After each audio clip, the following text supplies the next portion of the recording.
session.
So Rock South Marching Band is under the direction of John Burns.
Ladies and gentlemen, taking it away is the Council Rock South Marching Band.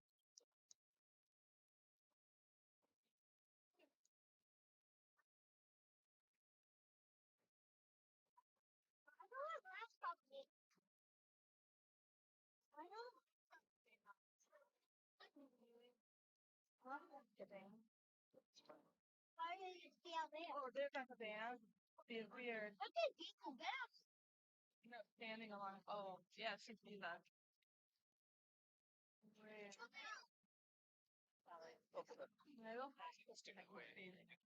Yeah, Ailey, you do it then better than me. Hello, Ailey. No, they're on the fence at the bottom when that stuff. My knee.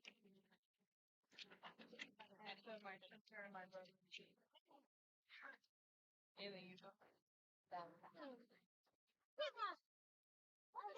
Later, already. What? Dan, what? What? And that. Who killed that? Well, I'm just trying to go play handball.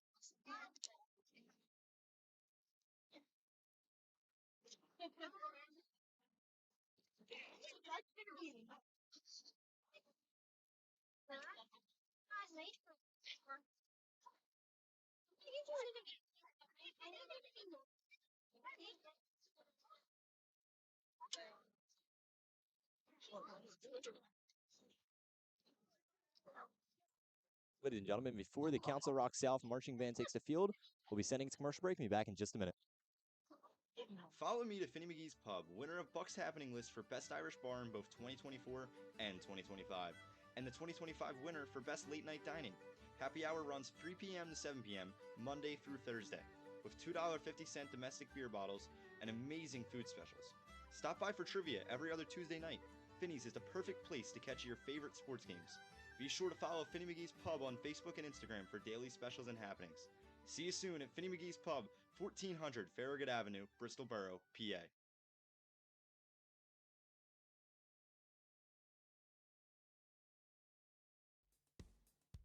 Welcome to Transcend Fitness Club, Newtown's premier boutique-style fitness experience. With over 8,000 square feet of brand new, name-brand equipment, an outdoor running trail, and a cutting-edge outdoor fitness. School district is proud to present Council Rock South. Ladies and gentlemen, taking it away is the Council Rock South Marching Band. Dear Diary, I have a secret. Secret, and you keep that's what this one say. Better lock it in your pocket, taking this one to the grave.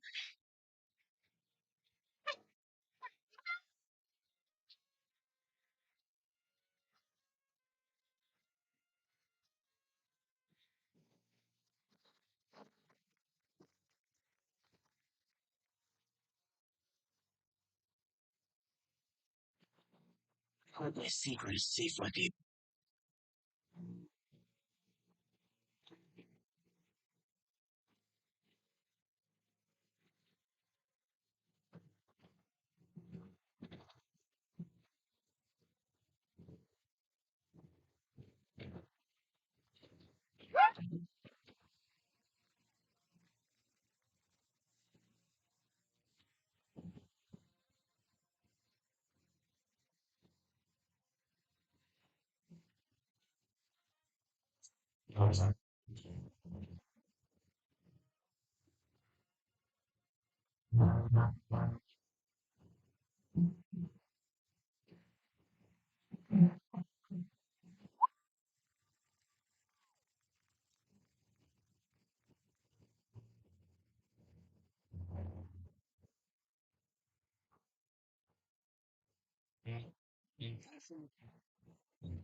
I heard.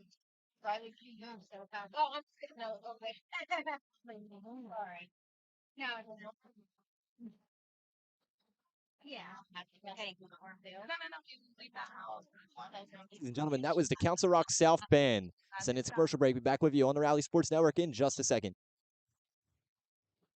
Dress to the Nines Consignment Shop is the best place in the Newtown area to get your fashion styles for the upcoming fall. From clothing to bags to jewelry, there's nothing you can't find at the one-stop shop to up your style. To get in on the action, you can visit us at 9 North State Street or call at 215-944-8907, or you can always reach out to us on Instagram.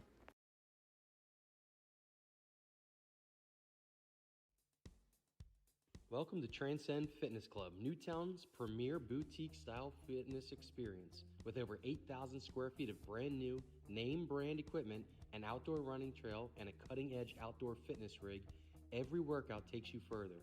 Whether it's personal training, group fitness, small group sessions, or our specialized speed school for high school athletes, Transcend is where results are built and limits are broken. Come see how we are redefining fitness right here in Newtown.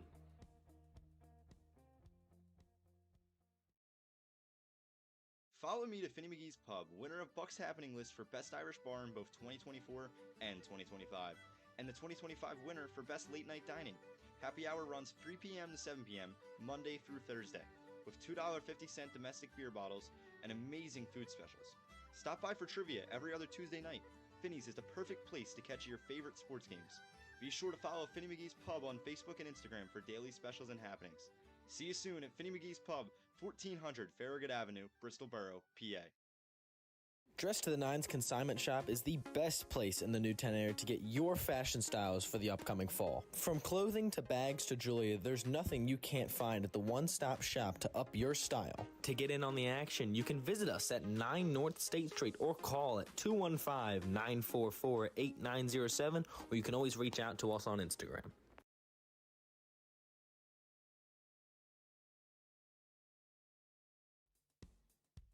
Welcome to Transcend Fitness Club, Newtown's premier boutique-style fitness experience. With over 8,000 square feet of brand new, name-brand equipment, an outdoor running trail, and a cutting-edge outdoor fitness rig, every workout takes you further.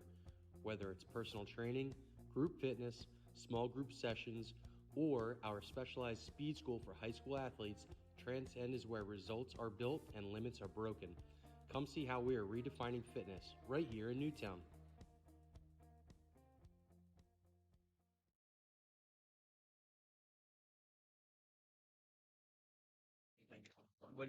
Ladies and gentlemen, welcome to the Rally Sports Network pregame show. Daniel McDevitt joined alongside Ethan and Whitney.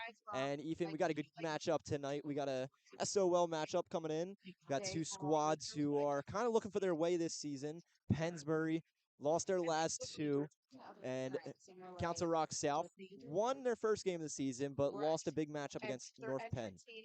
Absolutely, and Pennsbury as a team, this could be a big first win for them on the road. I don't think many people really expected them to get off to an 0-2 start, so if they could get a win on the road at Council Rock South, that'd be huge. So this is arguably the biggest game of their season. Obviously, they keep losing, you got to dig yourself out of that hole. Council Rock South, they're looking to rebound off that loss to North Penn. We saw them against Frankfurt, and Dan, they just dominated Frankfurt. So if we can get half of that South team from the Frankfurt game, this might be a long night for Pennsbury.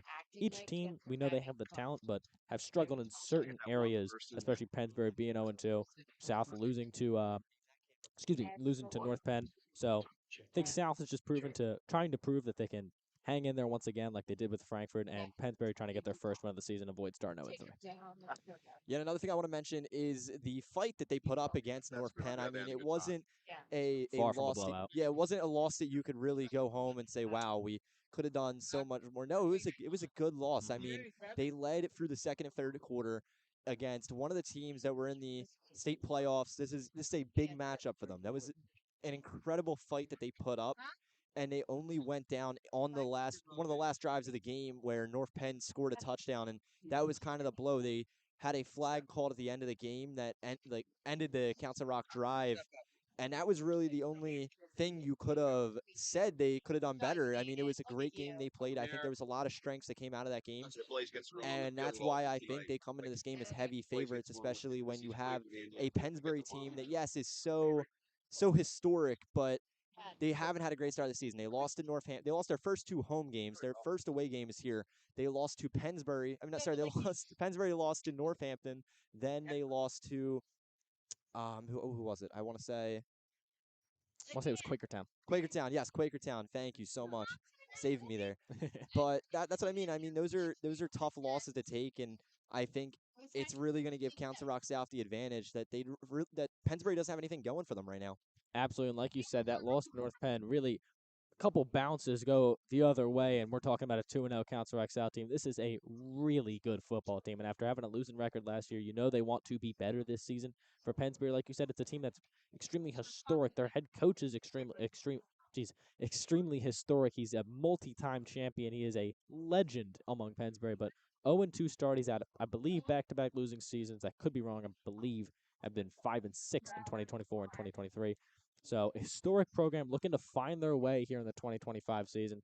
Hopefully, if you're a Pennsbury fan, they can really get their footing in this game. You're really just trying to get something you can build off of. But when you're up against a team like Council Rock South, that even if you are coming off of the loss, you have to have high expectations, high confidence for your team because of how well you have played through the first two games. Yeah, 27-minute drive we are here from Pennsbury, and their fans came out a good bunch. I mean, there's a good amount of them out there.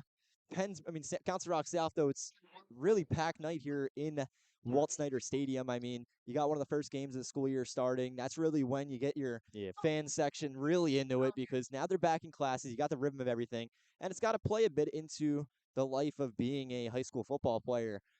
You have to deal with a lot more now. You got to deal with your classes. You got to deal with going to school every day, practice later on. You get tired. It's a rough life, you know? Absolutely. The fatigue of the season, obviously, is what separates a lot of the teams from the others for Council Rock South and Council Rock North, who are just starting their school years. Just getting, like you said, just getting into the rhythm of things, starting to get the school year going. Could be different. I honestly don't think obviously the talent's there, and we know the talent's there for Council Rock South. You expect the same level of production, and they have we mentioned this last time we were on the broadcast against Frankfurt, they have so many returning players that a certain level of familiarity will give them such a huge advantage against other teams.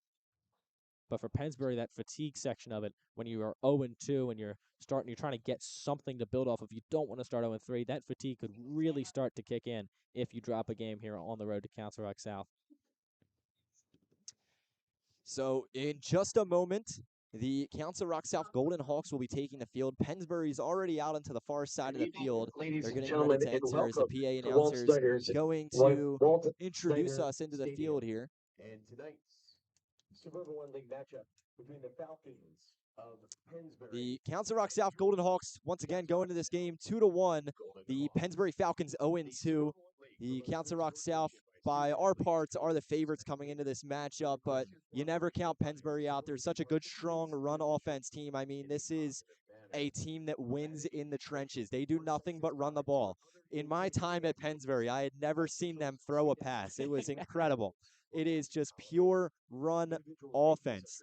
And that's what we're going to see again tonight. They're going to keep running the ball until they can't anymore. I mean, it's going to be a test to see how good the O-line is here for the Council Rock South Golden Hawks. Absolutely. When you have a head coach like Glenn Snyder's a multiple-time champion, you don't really ever want to bet against him. I know the team's off to an 0-2 start. They've had a couple rough seasons, but it's hard to count that guy out. I mean, he is a proven legend here. In his first season back, he's had 2 tenures here at Pennsbury. First season back, the year before they went 0-10. The next year they win 9 games. I mean, the impact he has on this program is undeniable. So it's hard to bet against a guy like him, and it's hard to think that a Pennsbury team led by him would start 0-3. But obviously, this is a different South team. And we have on the camera now, here come the Council Rock South Golden Hawks. They got a Golden Hawks flag and an American flag leading the way as a huge cheer line of, I think it's like the Pee Wee cheerleaders and the Pee Wee football team, as this place is about to erupt for the Golden Hawks. We'll let the crowd take it away and let you take in the moment. Danny McDevitt and Ethan Whitney will be back with you in just a second.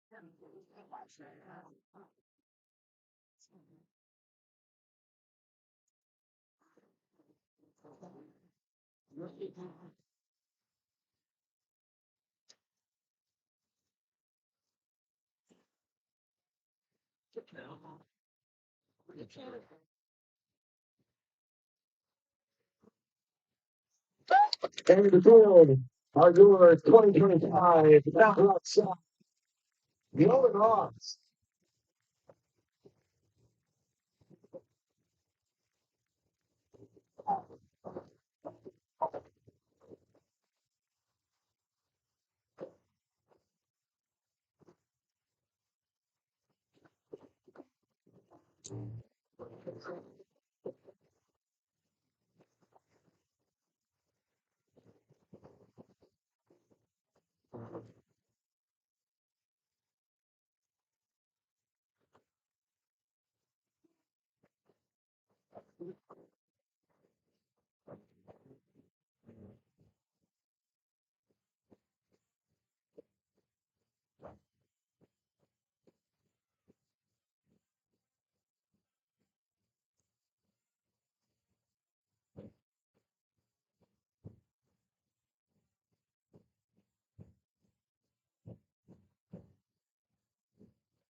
Follow me to Finny McGee's Pub, winner of Bucks Happening list for Best Irish Bar in both 2024 and 2025, and the 2025 winner for Best Late Night Dining.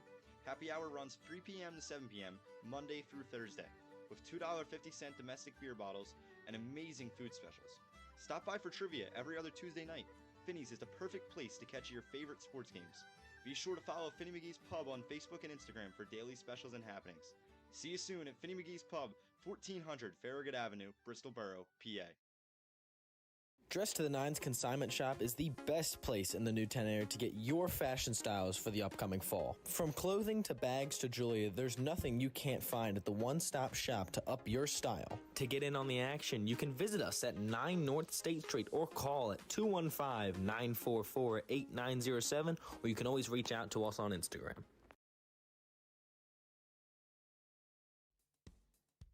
Welcome to Transcend Fitness Club, Newtown's premier boutique-style fitness experience. With over 8,000 square feet of brand new, name-brand equipment, an outdoor running trail, and a cutting-edge outdoor fitness rig, every workout takes you further. Whether it's personal training, group fitness, small group sessions, or our specialized speed school for high school athletes, Transcend is where results are built and limits are broken. Come see how we are redefining fitness right here in Newtown.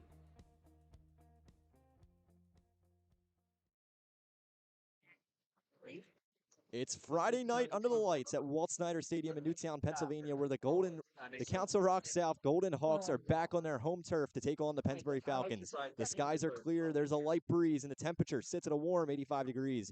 Perfect conditions for high school football. The stands are buzzing, the bands are ready, and we've got a classic Suburban One League matchup coming your way live on the Rally Sports Network. Good evening, everyone. I'm Daniel McDevitt, thrilled to be with you for tonight's broadcast. Before we get rolling, we'd like to thank our sponsors who make this coverage possible. Transcend Fitness, Finney McGee's Pub, and Dress to the Nine. The team bringing you tonight's action in the director's chair is Michael Telligan. Hosting our halftime show is Ilya Rubis and Harrison Eshelman. Down on the field reporting is Ilya Rubis with Ethan Lavolsi on the field camera. Up top on the high angle shot is Harrison Eshelman. And joining me here in the booth, my partner and color commentator, the always reliable, Ethan Whitney. Ethan, how we doing tonight? You hyped for the game? It is great to be with you, Dan. You love doing these. A great matchup here between a Pennsbury team desperate for their first win of the season and a Council Rock South team looking to rebound after a tough loss against North Penn that we touched on in the pregame. So great to be with you. Both squads, like I said, are coming into this game with something to prove. This is, yet again, another non-conference matchup, so it doesn't matter when you're going into the conference titles, but it's still a good game to get your mindset ready when you get ready to face conference opponents. You have Council Rock South taking on Cheltenham next week, and that's a conference matchup, but we're going to take a break and step away for one final time as we get ready to honor America here on the Rally Sports Network.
Welcome back into the booth. Daniel McDevitt joined by Ethan Whitney. Michael Telligan directing the action tonight.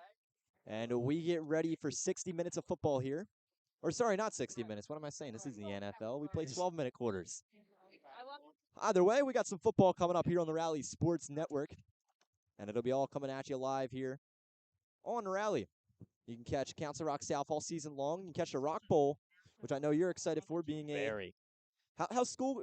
You're back in school, huh, Ethan? Yeah. First week. This was, first 4 days? Yeah, first 4 days. You're a Council Rock North sophomore. Yes, I am. It's tough watching your rival team out here on the field? It's not tough. You know, you got to know what you're up against on October. I believe it is the 24th. You're going to love some football on a Friday. Okay, so you're out here scouting? Yeah. All right, okay. We'll put it that way. So you don't have to like your rivals, but you do have to respect them sometimes, and you can't help but respect this Council Rock South team. That's fair. The kick is off and away, and it's going to be called for a touchback, so they're going to get the ball started at the 25. Both squads eager to take the field. All right. This Council Rock South offense, something you have to be looking forward to see, as they played so well the last time we saw them against Frankfurt. Interesting to see how they're going to attack this Pennsbury defense. But like you touched on in the pregame, they just love the trenches. They want to dominate in the trenches on both sides of the ball, so it's going to be interesting to see what that looks like early on. From the 20, Marley Emerson marches his offense out there. The junior quarterback, right-handed, steps in for his second season starting. He sat out half the game, and usually when you sit out half the game on your first game of the season, it's not for good reason. It's usually because you're benched, but he had done so well that he was going to be benched because they were putting in the backups. Yeah, the few times he was on the field and the defense wasn't doing it themselves. Yeah, the defense was absolutely lights out against Frankfurt. We'll see them when Pennsbury gets the ball, but a beautiful handoff here starts their drive off. That's going to be number 21, Joey Madara. Early on, trying to establish the run. Shane Expect Meyer that on really the from both carry. teams. Like you said, Picks up Pennsbury, about you said you 1 didn't see them throw a pass your second entire tenure there over at and Pennsbury. 9. Interesting to see if these teams really can establish the run. Going to be important in this game.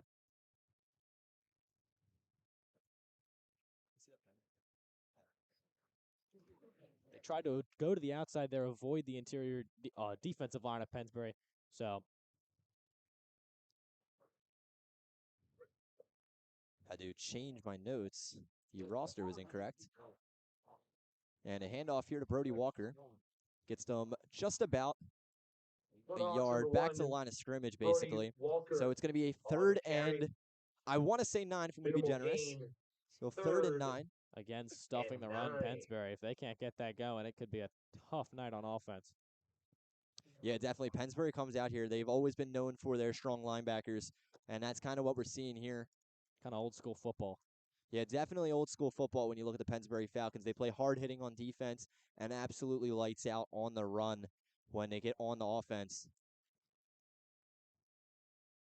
And this is a very run heavy formation. They're showing a big blitz. Ball goes up down the far side of the field, and it's a toss up, intercepted, and Pennsbury's going to get the ball. A beautiful catch by number 33, Jakin Depew. By number 33, And it just fell right into his hands. What a beautiful play to kick off this game. And what a way to make a statement from the Pennsbury defense. You're 0-2 going on the road against a team that's played 2 great games of football. Not only do you force a 3 and out, the blitz forces him to make a quick decision. He lobs it. One-on-one ball goes to the Falcons. Could not have scripted a better start. Now it's time to see that offense. Yeah, they showed 5 defensive tackles, and they ended up blitzing all of them. It was too much for the offensive line there, and it was a struggle right out of the gate. He tossed up a ball that was pretty ill-advised, and it goes off an interception for Marley Emerson. Not a great start to his ball game. Now we get to see the Pennsbury offense, and a handoff, much expected, right up the middle. That's going to get him about 4 yards. And finally, whistle's blown. Some energy being shown by both squads. The handoff from Caden Brown gets them 4 yards up, and it's a 2nd and 6. Obviously easy to say in hindsight, but that ball probably should have just been, you take the sack there. And if you're a big guy for the air raid, this game is not for you. Expect to see a lot more of that straight up the gut running from Pennsbury. Yeah, Pennsbury, like I said, will always try to avoid throwing the ball, as it would seem. It is quite rare that they ever throw it. Another run to the outside. Racing with the ball is number 39, Augustus Reeves. And he gets just about to the line of scrimmage. A good stop there for the Golden Hawks. A lot of pressure on both of these linebacking cords. You can't allow either side to get too many yards after contact, because that will be killer, especially for a run-happy team like Pennsbury. And one of the things I like looking at whenever I get a Pennsbury roster is, I don't know if you saw this earlier, Ethan, when you go down their list, there is just a section of about 20 players that just say running back, running back, running back, running back, running back, running back. And it just shows how much they use their running backs. I can barely even see a receiver on here. Running back by committee. Yeah, I mean, it is just... There's your dose of the modern NFL. Exactly. And the option there, they give it to the outside running back. That's going to be number 34, Luke Bagley. See if we see some aggressiveness here. Yeah, it's decision time here. I say you go for it. They've run the ball pretty well so far. Now they got a 4th and 1. Looks like they're staying. Yeah, the offense is staying out there. Going to get his play call there is Jack Arndt, the QB. 6-foot senior. Wonder if they just pay a little homage to the Eagles, just push this up the gut. Well, you can't tush push in high school. It is actually, no, you're right. That is an illegal play in high school. In the NFL, it's legal. In high school, it is illegal. But you could see the QB sneak here. He is right under center. Immediately hands it off. He has the double option. And they might have got the stop. They did. Wow. Stopped him on 4th down. And a beautiful stop. Just out of reach there. As the Golden Hawks get the ball back. And a huge counterpunch for Council Rock South. Once again, with those yards after contact, he didn't let him get any. It was That is a grit on turnover grit, on and Council Rock downs. South takes the Bulldogs victory. take They over get the ball first back in and pretty 10 good field from the position. Chance to 41. give their offense a second chance. Great job not letting that turnover turn into anything, disastrous for the Golden Hawks. Yeah, Coach Snyder is livid over there. He expects more out of his offense. He's now back into the shotgun is Marley Emerson. Standing by him is, I believe that's going to be a handoff to Brody Walker to the outside. Pushes through, gets about 3 yards before the defense absolutely lays the lumber. I was going to say, already setting the tone of this game are both of these defenses. I mean, this is going to be a hard-hitting game all night for any skill positions. Getting their play call here. Gain of 3, Second and 7. Love to see Coach Snyder's reactions throughout this game. I mean, that is a football guy through and through, and like you mentioned, he was already not happy about how that first drive went. So yeah, like you said, that is a old school football coach. He is expecting the absolute best out of his squad. Tight end in motion. Moves him to the near side. A throw coming out of Emerson, just out of reach, and falls out of the hands there of Owen Oakhill. It could be debated that he could have caught that, but it was just a bit high, and he had to jump up for it. Bobbles out of his hands. Haven't seen anything of the Pennsbury passing attack, but Council Rock South struggling to get in a rhythm early. The first time he under pressure, throws the ball he probably shouldn't have, gets it picked off, and this time, tough to tell from our angle if that was maybe a bit too far or if he just should have caught that, but regardless, they third seem and long. very experimental with their offense as of right now. Passing down here. Still trying to figure out what's going to work. Fakes the handoff, and Emerson's going to keep it himself. It's a QB draw up the middle. That's going to get him only 4 yards, so still a 4th and 3. Don't know if I love that play call with that Pennsbury front 7. And I think the Golden Hawks are playing with house money here. They're going to stay out there. Love it. Put faith in your defense. I love everything about this. Emerson in the shotgun. Whistle's blown, and it's going to be a timeout coming from Pennsbury. Pennsbury did not like their formation, and they're going to get the timeout here. Huge 4th down, Ethan. Break it down for me. Absolutely love the timeout there. Got to make sure all 11 guys know what to do. You want to get the ball back, give your offense a second chance. It'd be interesting to see a start of the game where each team turns it over on downs, or one by an interception, one on downs. Imagine you're just going straight up the gut. Maybe they get something fancy with the passing attack here for Council Rock South, but when you've been struggling to get in a rhythm early on, I'd go to what's somewhat been working. Got about 3, maybe 3.5 yards to go. So chances are, my bet is that this is going to be their offensive line versus their defensive line. Just like Coach Snyder would like it. So you do have to watch 2 wide receivers on the top and bottom of your screen. See if they get fancy with this. So I had to run up to the box and confirm the numbers on my roster here. But I'm back now, and I'm ready. As here we go. Punt's coming. Is kind of want to see they jump in the punt. The snap was ajar, and it finally gets sent off. It's going to land at just the 28. Could have gone worse. Yeah, that could have gone much worse. The snap just got sent way offline, and the long snapper is going to get a great word from his coach. Going to correct myself there. That was not wide receivers. I did not notice the punter had come onto the field. So they decided to punt it, give it back to that Pennsbury offense, a slow-moving offense. You don't want to let them really get into the rhythm on the run game, obviously, because they can just dominate time of possession. We'll see if we got a word soon from Ilya Rubis, our on-field reporter. He's down there somewhere. He's down there somewhere. We'll see if we got anything from him. His first broadcast in a minute. Yeah, his first broadcast since hockey season. The world's been waiting. The world Tickets are available at the merch surely table been waiting. I'll say I have. End of the first quarter. Again, Michael, we got any word from Ilya?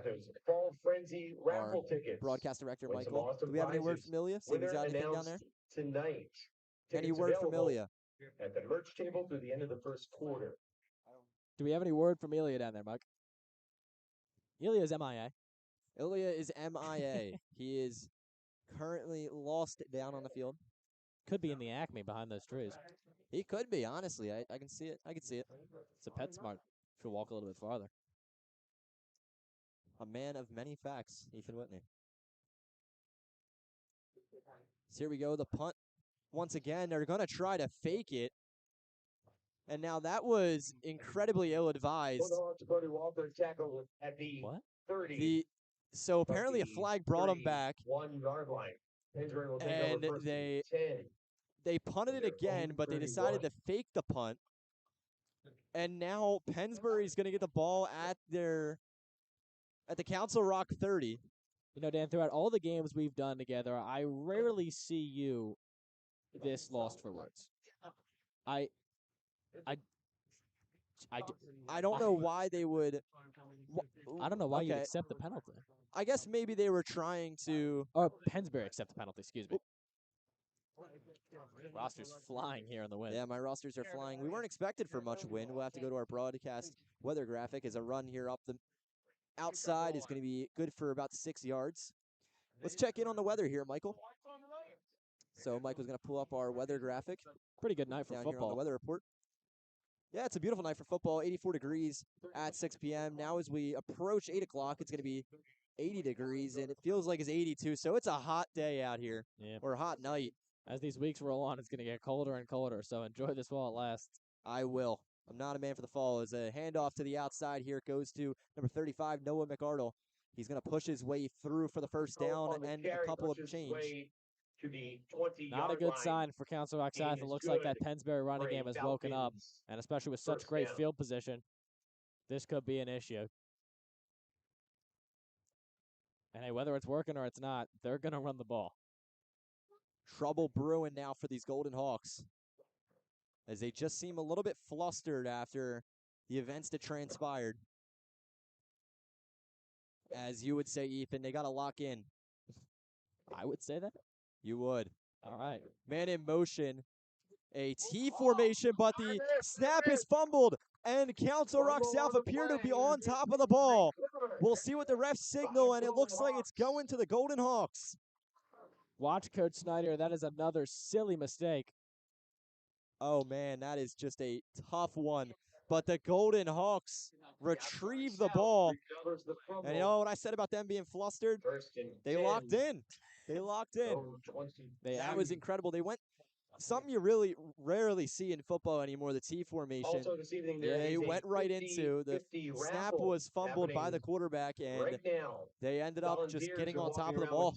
A slew of just self-imposed errors for each of these teams. Council Rock South, they dodge a huge bullet. See if they can finally get this offense moving. We'll see what the Golden Hawks can do here. Handoff faked. Marley Emerson's going to keep it himself. Has a DB in front of him. Pushes through and makes it to the sideline as he just shoves Jacob Depew out of the way. Marley Emerson, give him a first down and some more. And you can feel the energy starting to shift here towards Council Rock South. They get the big stop in the red zone now. Marley Emerson taking off with his legs. You love to see get him moving. Experienced quarterback, just give him the ball, give him room to work with, and he'll do that.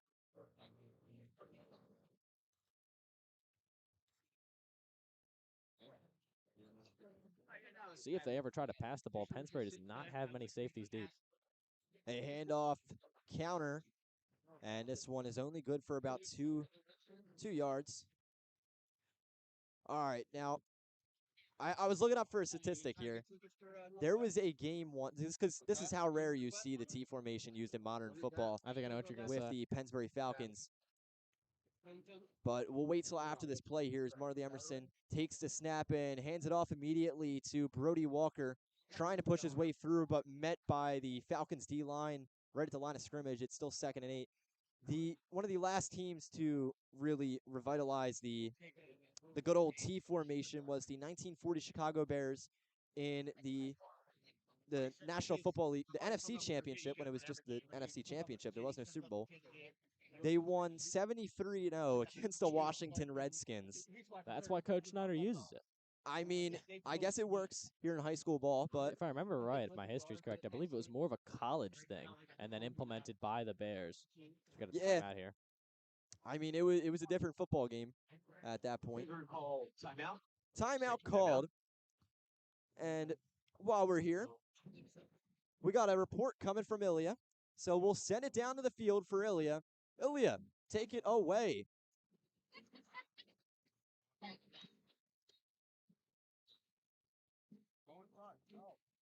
Having some trouble. We're waiting on Ilya.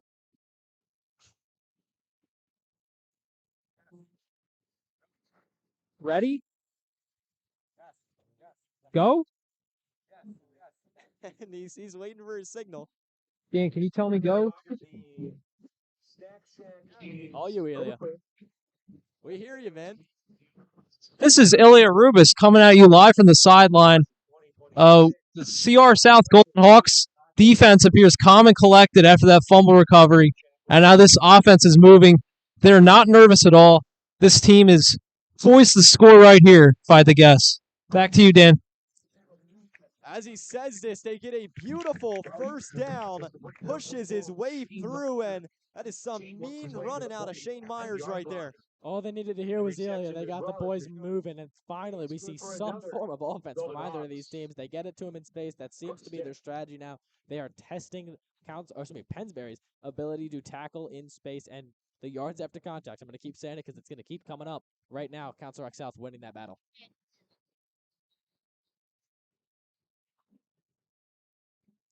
And I sent Ilya a message letting him know that he just fired up the Council Rock South Golden Hawks right here. A handoff up the middle for just about 2 yards. They've been sparked by the wise words of Ilya Rubis.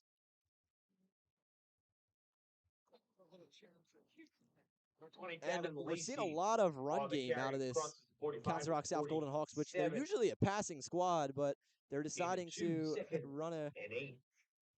run here. Absolutely, and I think it's just the difference in how this game has been played. Each of these teams really pounding the rock. Interesting that you note that, like you said, as we saw them last time, more pass heavy, but this time leaning on the running backs, try to lead them to a victory here.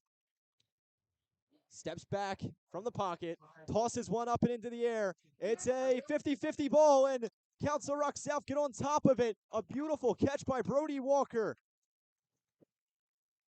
Puts them in perfect position, and now they enter into Falcons territory. They get the ball. It's going to be placed at the 24. What a beautiful toss and a beautiful catch there by Brody Walker. Pennsbury's been playing their safeties close. They got the one-on-one. Perfect pass from the quarterback there right into the breadbasket, and that is really the first explosive play we've seen all night. That is huge. Now, as we've seen from both these teams, cannot turn the ball over here. Like I said, they are usually a pass-heavy offense. You jinxed and it. they loosen them up there with the run game. Caught their safeties lacking. Another throw as the zip route just does not work and falls out of the hands of tight end Joey Madara. Yeah, sort of a run to set up the pass. He's got to have that one, and he knows it. But like I said, the biggest thing you can't do here is turn the ball over. Got to get points on the board, and what I'm anticipating with the way both of these teams play will be a lower-scoring game, so each possession is going to matter a lot. Quite the difference from the last game we called against Frankfurt when the Golden Hawks won 50-7. Sorry, 58. They got the 2-point conversion. Fear not. That was on a fumbled snap, though, if I'm right. Yeah. Yep, of course. What other way would you get a 2-point conversion? A screen pass here trying to lighten up the DBs. Flinched back at that one. Pennsbury read that perfectly. He just couldn't get his hands to the ball. Could have been picked off. Yeah, they watched their tape there. Did their homework. He gets that ball. There's not a guy in front of him in the way to the end zone. A big third down here coming for the Golden Hawks. I believe we have yet to see their kicker try a field goal all season. Yeah, he looked pretty good from the sidelines, I'll say that. Into the kicking net, granted, but. Steps back, rolls out of the pocket, a quick pass here to Shane Myers, jukes it, gets out of the way, he might have daylight, end zone, puts 6 on the board, Shane Myers. And once again, they're testing Pennsbury's ability to tackle in space, and he breaks his ankles in open territory, en route, untouched on his way to the end zone. Run to set up the pass. He couldn't do it any better. Pennsbury, or rather, Council Rock South's kicker is going to have to wait a bit longer. Yeah, he's got to wait a little bit longer because they already got 6 on the board. They'll try to get one more here. What a difference in the vibe from those first 2 drives. They couldn't get anything going on the first one. This one, I feel like they could be stopped. Almost a blocked kick, and they made contact with the kicker, but no penalty called. In the first Believe it may have quarter, been on Golden the Hawks CJ 7 and the Sidlick Falcons seems upset at the referees that his 0. kicker got hit, and we're going to send it down. Ilya's got something for us. Take it away, Ilya. Hi, this is Ilya Rubis coming at you live from the sideline. And CR South Golden Hawks off to a slow start. They get it going a little bit with a decisive drive down the field thanks to the arm of their quarterback, threading the needle in a few of those plays and getting them in the end zone for a CR South touchdown. Thank you, Dan. Back to you. Thank you, Ilya. You'd Another love to great see it. report out of him. Believe there was no flag because it was on the kicker's leg upswing. I don't know how you word that, but believe if you hit him on the up, Interesting. I think they give a little bit of grace there. Sidlick would like to differ, but he's not going to. Man of many hats, Ilya Rubis. He really does it all around here. He's camera guy, video engineer, locker room guy. Yeah, he's the vibes guy. Chief, what is it they call Garrett Stubbs on affiliates? Chief in charge of vibes? I think it's something like that. So here we go. The kick coming from number 27, Declan Berry. Boots this one away up and into the air. Receiving it at about the 20 is number 20, Luke Moyer. And he's going to get this one about 5 yards before he is slammed right down. You can see the energy on Council Rock South sideline. They are ready for this game, and they know it's going to be a hard-hitting game, but when you have that energy you just got from that touchdown drive, it's going to go a long way for the next 3 quarters, especially with the attrition aspect that's going to come with the team and an offense like Pennsbury's. The Golden Hawks defense now taking the field. The Falcons have a long ways to go here on the run game. That is 75 yards to the goal line. Giving his play call here is Jack Arndt, a QB that often uses his run game just due to the offensive scheme, honestly. A handoff immediately here to Brown. Brown tries to get some room to run, but does not find any, and he is stopped almost immediately at the line of scrimmage.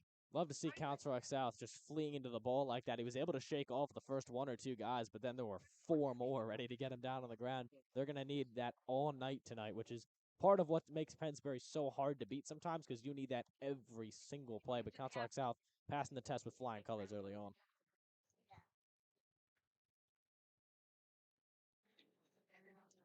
Both squads get ready for 2nd and 10. Golden Hawks up by 7. 30 seconds left to go in the first quarter. This could be the final play of the quarter depending on how Pennsbury plays their cards. Waiting for the snap. Fakes the handoff. Rolls out for a pass towards the far side. And this one is waiting for the referee's signal. I think he got it. That's going to be caught, yeah. But they spot the ball not too generously. Oh, no. Yeah, I was right. It was an incomplete pass. Really? I thought he had it. Tough angle from here. Yeah, it's off angle.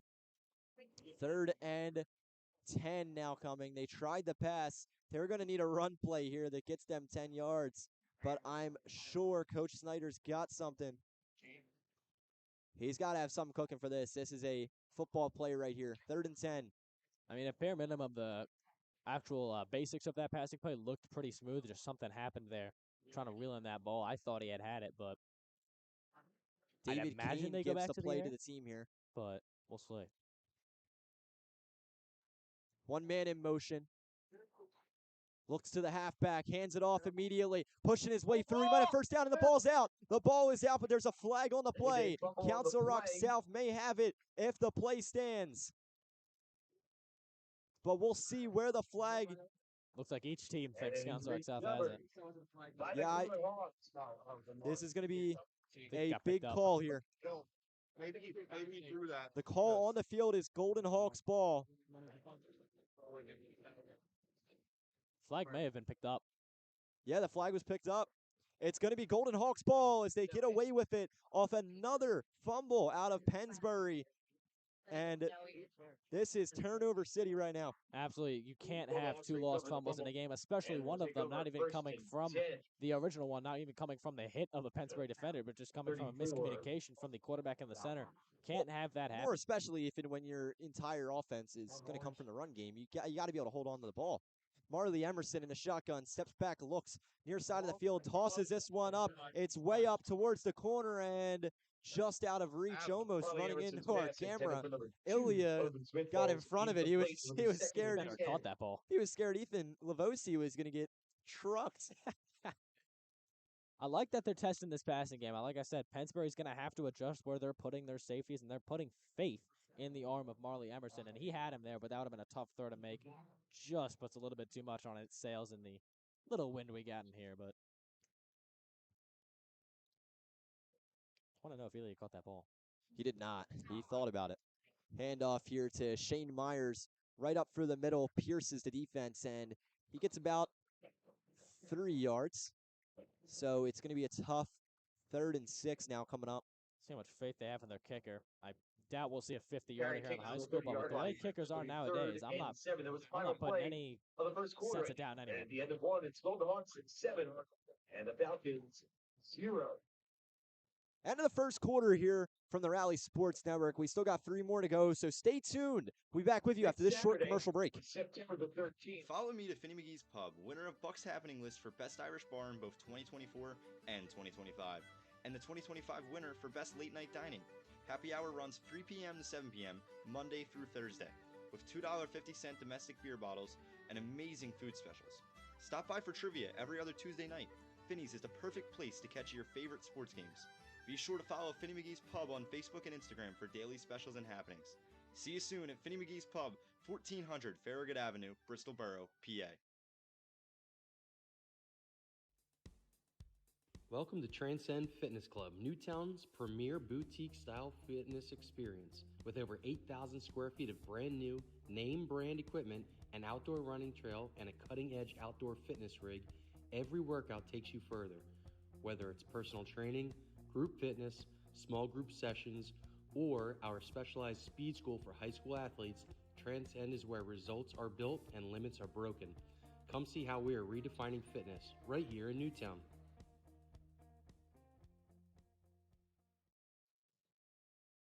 Welcome back to Walt Snyder Stadium. Daniel McDevitt, it's an absolute privilege to be a part of your evening as the Golden Hawks now from the opposite side of the field, they get set for 3rd and 6. Emerson steps back, looks to throw. He has the connection with his tight end and a beautiful catch by Dan Horn to get the first down off a great play. Council Rock South is driving down the field, Ethan. And again, Marley Emerson just looking confident in the pocket, knowing where his receiver's going to be. When you have so much connection with the offense from being there now 2 years, he knows what to do. He looks confident. Pennsbury's going to have to stop the passing game, which is not something I thought I'd be saying after the first drive of the field, but first drive of the game, rather, but he looks great out there. That's what we saw from him against Frankfurt. It's what we're seeing tonight so far. Emerson with Myers in the backfield with him. Emerson's going to very spread offense here. One man in motion. They fake the handoff. The rush is coming in quick, and Emerson's brought down. Oh, man, that is a tough one to take. That's 15 yards back from where they were. And now they got to get set for 2nd and 25. Emerson just panicked and just kept running back. You got to know when to go down.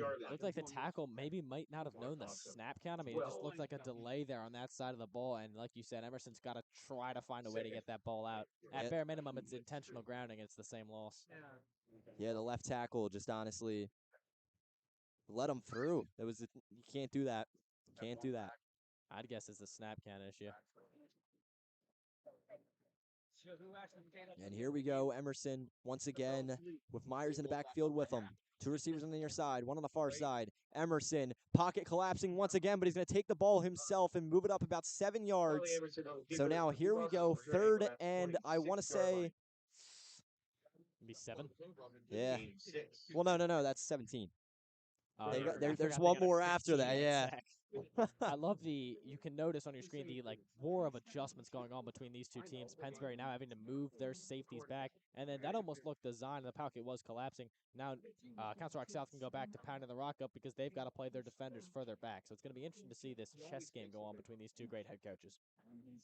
Yeah, it's all it's going to come down to is putting the right defensive formations out there when you're playing this Council Rock South Golden Hawks. They wear many hats on offense. Emerson puts a man in motion. That's going to be Walker. pushing his way through, and not enough for the first down, but back to the original line of scrimmage. They're going to probably send out the kicking team here on this 4th and 9. And again, to my point, that's a play we saw them run earlier. Not to much success. This time they get, what, maybe 7, 8 yards? Maybe a little bit less? Yeah. Now, a lack of trust in the kicker here is Emerson marches out on the 4th and 9. A big play coming up. Keep your eyes on the screen. 2 receivers on the near side, 1 on the far side, and extra tackle. Myers in the backfield of Emerson. Walker goes in motion, fakes the handoff, quick pass, and pushing his way through. That's going to be, once again, Dan Horn to convert another first down. That is a testament to the amount of faith they have in their quarterback. You don't often see RPOs on this level of football, but they are ran to perfection. Pennsbury just didn't know what to do with it. Yeah, Emerson, just an incredible read there. He had the option to hand it off to Brody Walker, the man in motion, decided not to, and had the quick RPO with Dan Horn. Not a play you see often at this level. Hands it off once again. That's Christopher Guntz here, pushing his way through, and Council Rock South punch it in for a touchdown. They lead the game 13-0. We're going to get a word from Illy in just a minute. We're going to wait till after the extra point. Council Rock South feeding off of the confusion. Direct snap to Christopher Gunter there, and he runs in untouched. Another touchdown here. They went for it on 4th and 9, deep in Pennsbury territory. They got it, they converted, and they are keeping their foot on the gas here. Back to you, Dan. A kick goes right through the uprights as 14-0 Golden Hawks. They are making a statement here in this first half right now, Ethan. Almost like the attrition that Pennsbury tries to set on their opponents, almost backfiring in a sense here. The Council Rock South, they look motivated, they are excited on the field, and they are dominating in this game. Pennsbury, almost just a bit of a lack of life. You don't often see that from this team. We're looking to see some signs there. I'd imagine there are going to be some, like we said, are some chess pieces being moved around on defense. See if they switch anything up with the offense. I would bet against them going towards the pass and not with the run, but see if they get creative maybe a little bit there like we saw with the direct snap from South. 2 unanswered is usually when I draw the line and think you got to do something here. You can't keep going on the same way. You can't keep going the same things you're doing here. You got to change something. I mean, 2 unanswered is no joke. Coach Snyder, he's been in this position a lot of times. He's been here for a long time. If there's sure he's got something drawn up, but this Council Rock South defense looks really good. The kickoff and away, deep towards the end zone, trying to get under it. A beautiful backspin on the kick, but picking it up here is number 34, Luke Bagley. Just gets to the 10. And what an incredible kick there. You know, you don't often give the kicker their flowers, but a beautiful kick there by Declan Berry. That was amazing backspin off that. Luke Bagley couldn't even track it. I mean, yeah, he thought it was going to bounce into the end zone. I thought he was right. Take it out to the 25-yard line. It takes a step 3 or 4 yards in front of him. I mean, that is not something you often see on a kickoff, but just like he planned it. And now backed up in their own end here are the Pennsbury Falcons. Substitutions. Pennsbury Falcon mascot has made it out. Yeah, Pennsbury Falcon mascot. Actually worked with the Falcon. That's its name, the Falcon. When I was at Trenton Thunder. Came in through the first pitch. A handoff to the outside here. Pushing his way through is Noah McArdle, but only gets just about 3. And now sets him up for 2nd and 7. Gotta get a sideline interview with the Falcon. The Falcon. Be an honor. There is no other Falcon. There's just the Falcon. I don't see the Golden Hawk. I don't see any other Falcons. I don't think I've ever seen a Falcon other than that one. You've never seen a Falcon, like a live Falcon?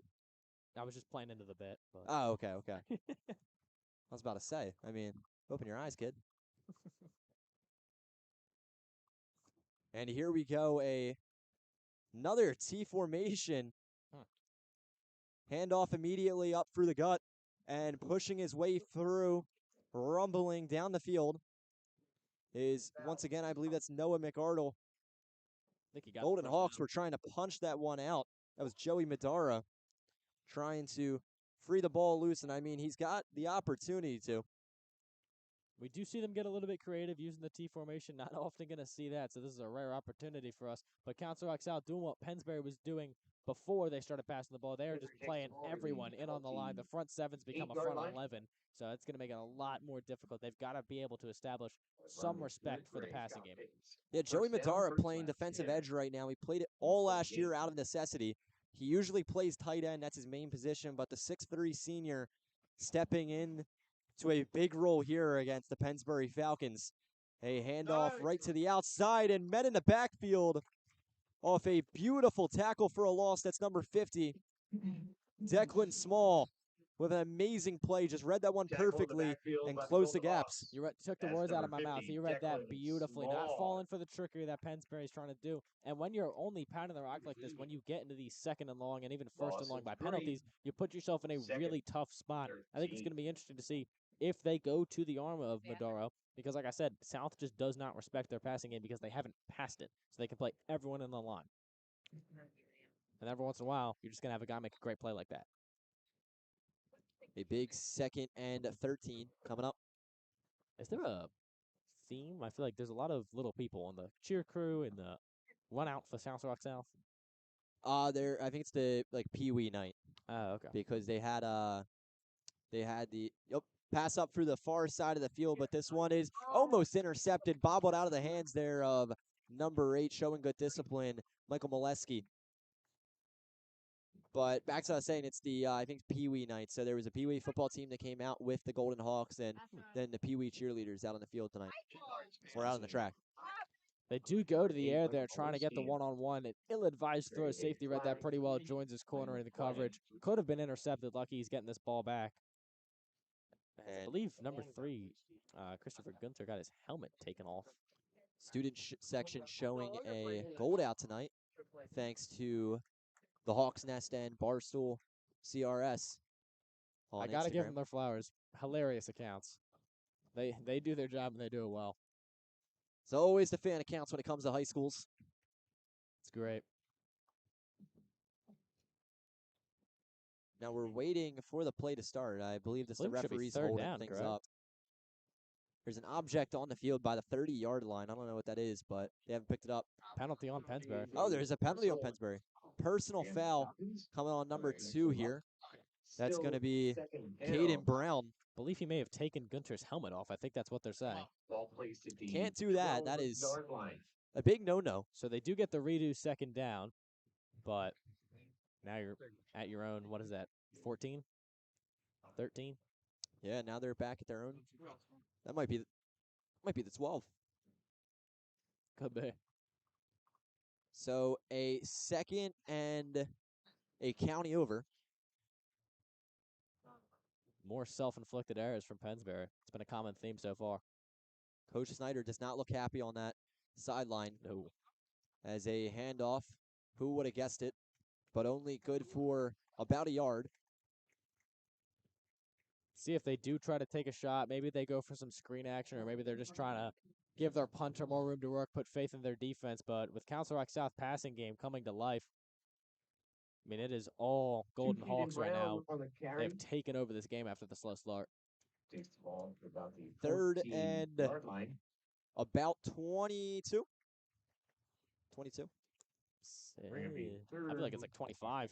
24. We get a word from Ilya?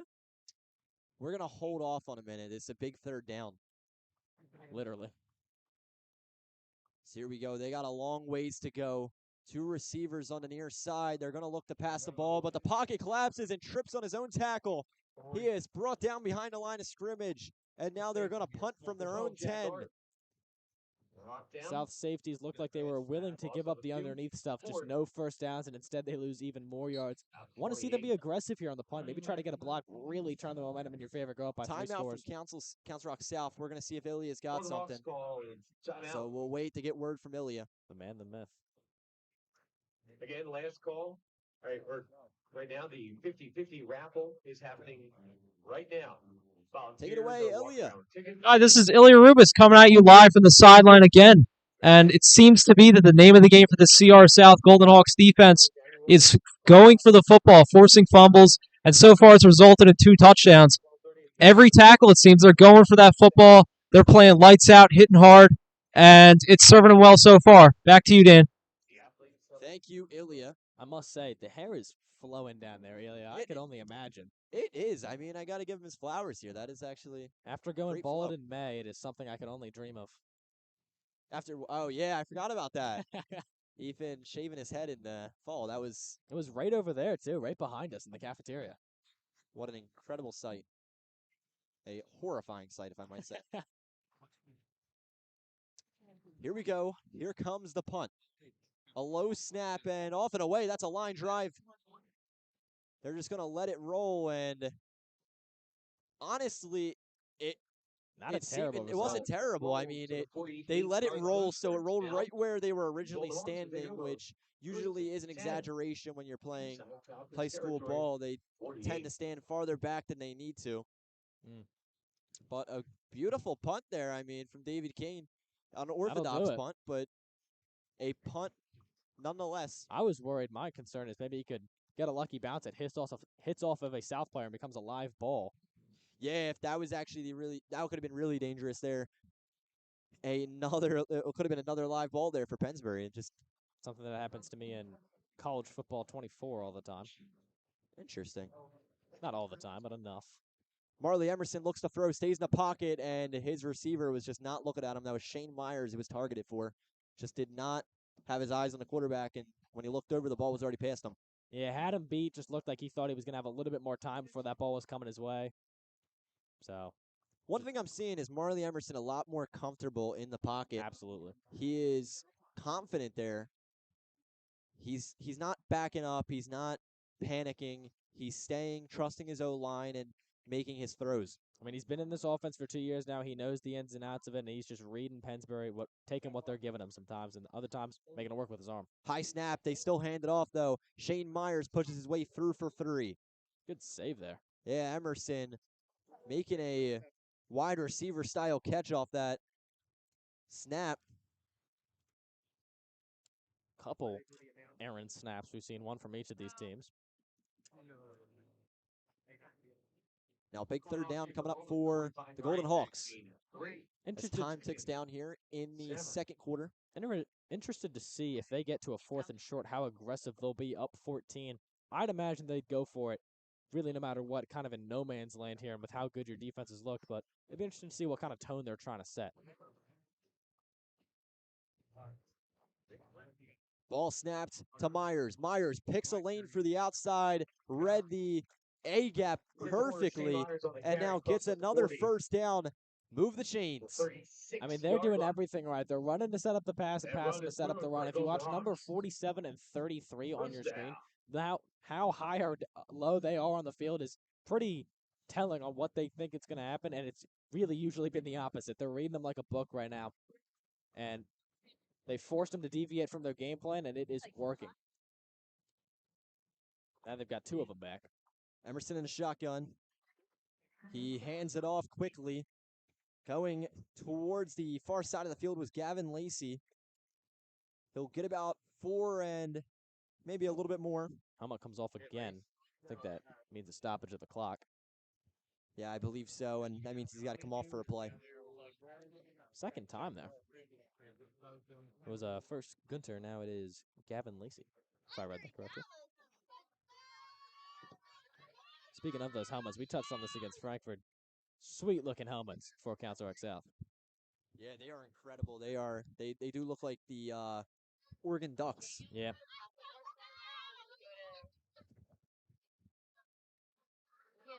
Emerson in the shotgun. He has 2 receivers on the near side. Steps back, looks to throw. Pocket collapsing, and this one just goes up and over the head of Owen Oakhill. Wanted the deep ball there, but Pennsbury read that perfectly. Great coverage all around there. from their defensive back, something that they've been needing in this game. And Emerson makes the smart choice there, tries to go to the underneath route, ends up sailing it out of bounds. But I think the biggest thing, and what we saw Council Rock South was doing earlier on, he didn't turn the ball over. You have to be safe with the ball. You have to be smart with the ball. Makes the right choice there. I mean, we've seen for Pennsbury, they're still reeling from some just unforced errors that can't happen. 3rd and 6 upcoming. We wait to see what the play call is, and it's a run to the outside, breaking through and rumbling down the field. Shane Myers, give him another. 6 more on the board. That's a 32-yard run out of Shane Myers. He cannot be stopped tonight. Testing the front 7 of Pennsbury, and they just couldn't get a hand on him. He runs right through him, gets the touchdown. 3-score lead for the Golden Hawks. We're going to get a report here. Again, from the sideline, as the CR South Golden Hawks rack up another touchdown. This defense and this offense are staying aggressive, staying dangerous out there, keeping their foot on the gas again. And, yeah, they're ahead by 3 scores despite the slow start. Back to you, Dan. The snap bobbled, and now trying to run away with it was Marley Emerson. He is slammed down. Sorry, not Marley Emerson. Correction, Owen Ogill, who was the holder. And he is absolutely ripped to the ground. First half, it's Golden Hawks. Bobbled snap. 20. Falcons, 0. Like Ilya said, though, keeping the foot on the gas there for Council Rock South, up by 20. Going to be very interesting to see what Pennsbury does at half, because obviously what they're doing right now just is not working. But I just don't really. It's hard to imagine them deviating from the game plan, which is pound the ball down the throat. But gonna be interesting. Yeah, you know, there's 2 different vibes when you go to a locker room, when you're up and when you're down. And I can assure you, it will not be a very passive locker room when the Pennsbury Falcons reach their destination. Snyder has seemed, at least visibly, obviously we don't know what he's saying down there, pretty calm. So I think, obviously, like we said, we can't hear him from up here. But, I don't know. I don't think there would be anyone. Oh, we got lights. I don't. Sorry, there was a lights that just came up over us in our broadcast booth. Our makeshift broadcast booth, that is. Hey, I like this. We're right down here with everybody else. Yeah, you know what? We feel the energy. We're out in the crowd. As here we go, piercing his way through the kicking team was number 34, Luke Bagley, the kick returner for Pennsbury Falcons, also doubles as a running back. Looked like he was trying to instill some life into the team there. Really turning on the Jets, taking the big hit, trying to set his offense up as nice as he can. A Pennsbury offense that we just really haven't seen much of anything good from. They just have not been able to get into a rhythm on the ground and through the air when they've rarely tried. Luke Bagley's brother, Nate Bagley, now a running back at Shippensburg University. He used to be the quarterback for the Pennsbury Falcons. Interesting. Whistle's blown. That's going to be a timeout from Pennsbury. And we're going to send to commercial break right here before the 2-minute warning. Timeout. We back in. Dress to the Nines Consignment Shop is the best place in the Newtown area to get your fashion styles for the upcoming fall. From clothing to bags to jewelry, there's nothing you can't find at the one-stop shop to up your style. To get in on the action, you can visit us at 9 North State Street or call at 215-944-8907, or you can always reach out to us on Instagram.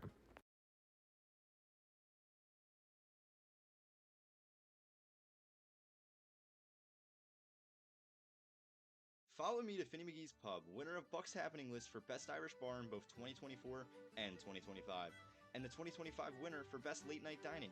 Happy hour runs 3 p.m. to 7 p.m., Monday through Thursday, with $2.50. Welcome back to Walt Snyder Stadium. A first down here for the Pennsbury Falcons and a jump here. We'll see who it's going to fall on. And as always, Council Rock South saying it's the Falcons, and the Falcons are saying it's the Golden Hawks. Penalty is against the Golden Hawks. It's an encroachment. Penalty for encroachment. Michael Smith there. The 30. They're going to get 5 yards and 3 yard set line for a 1st and 5. First and Catch 5. a small break there. Get free 5 yards. They need anything they can get. Council Rock South had them figured out so far.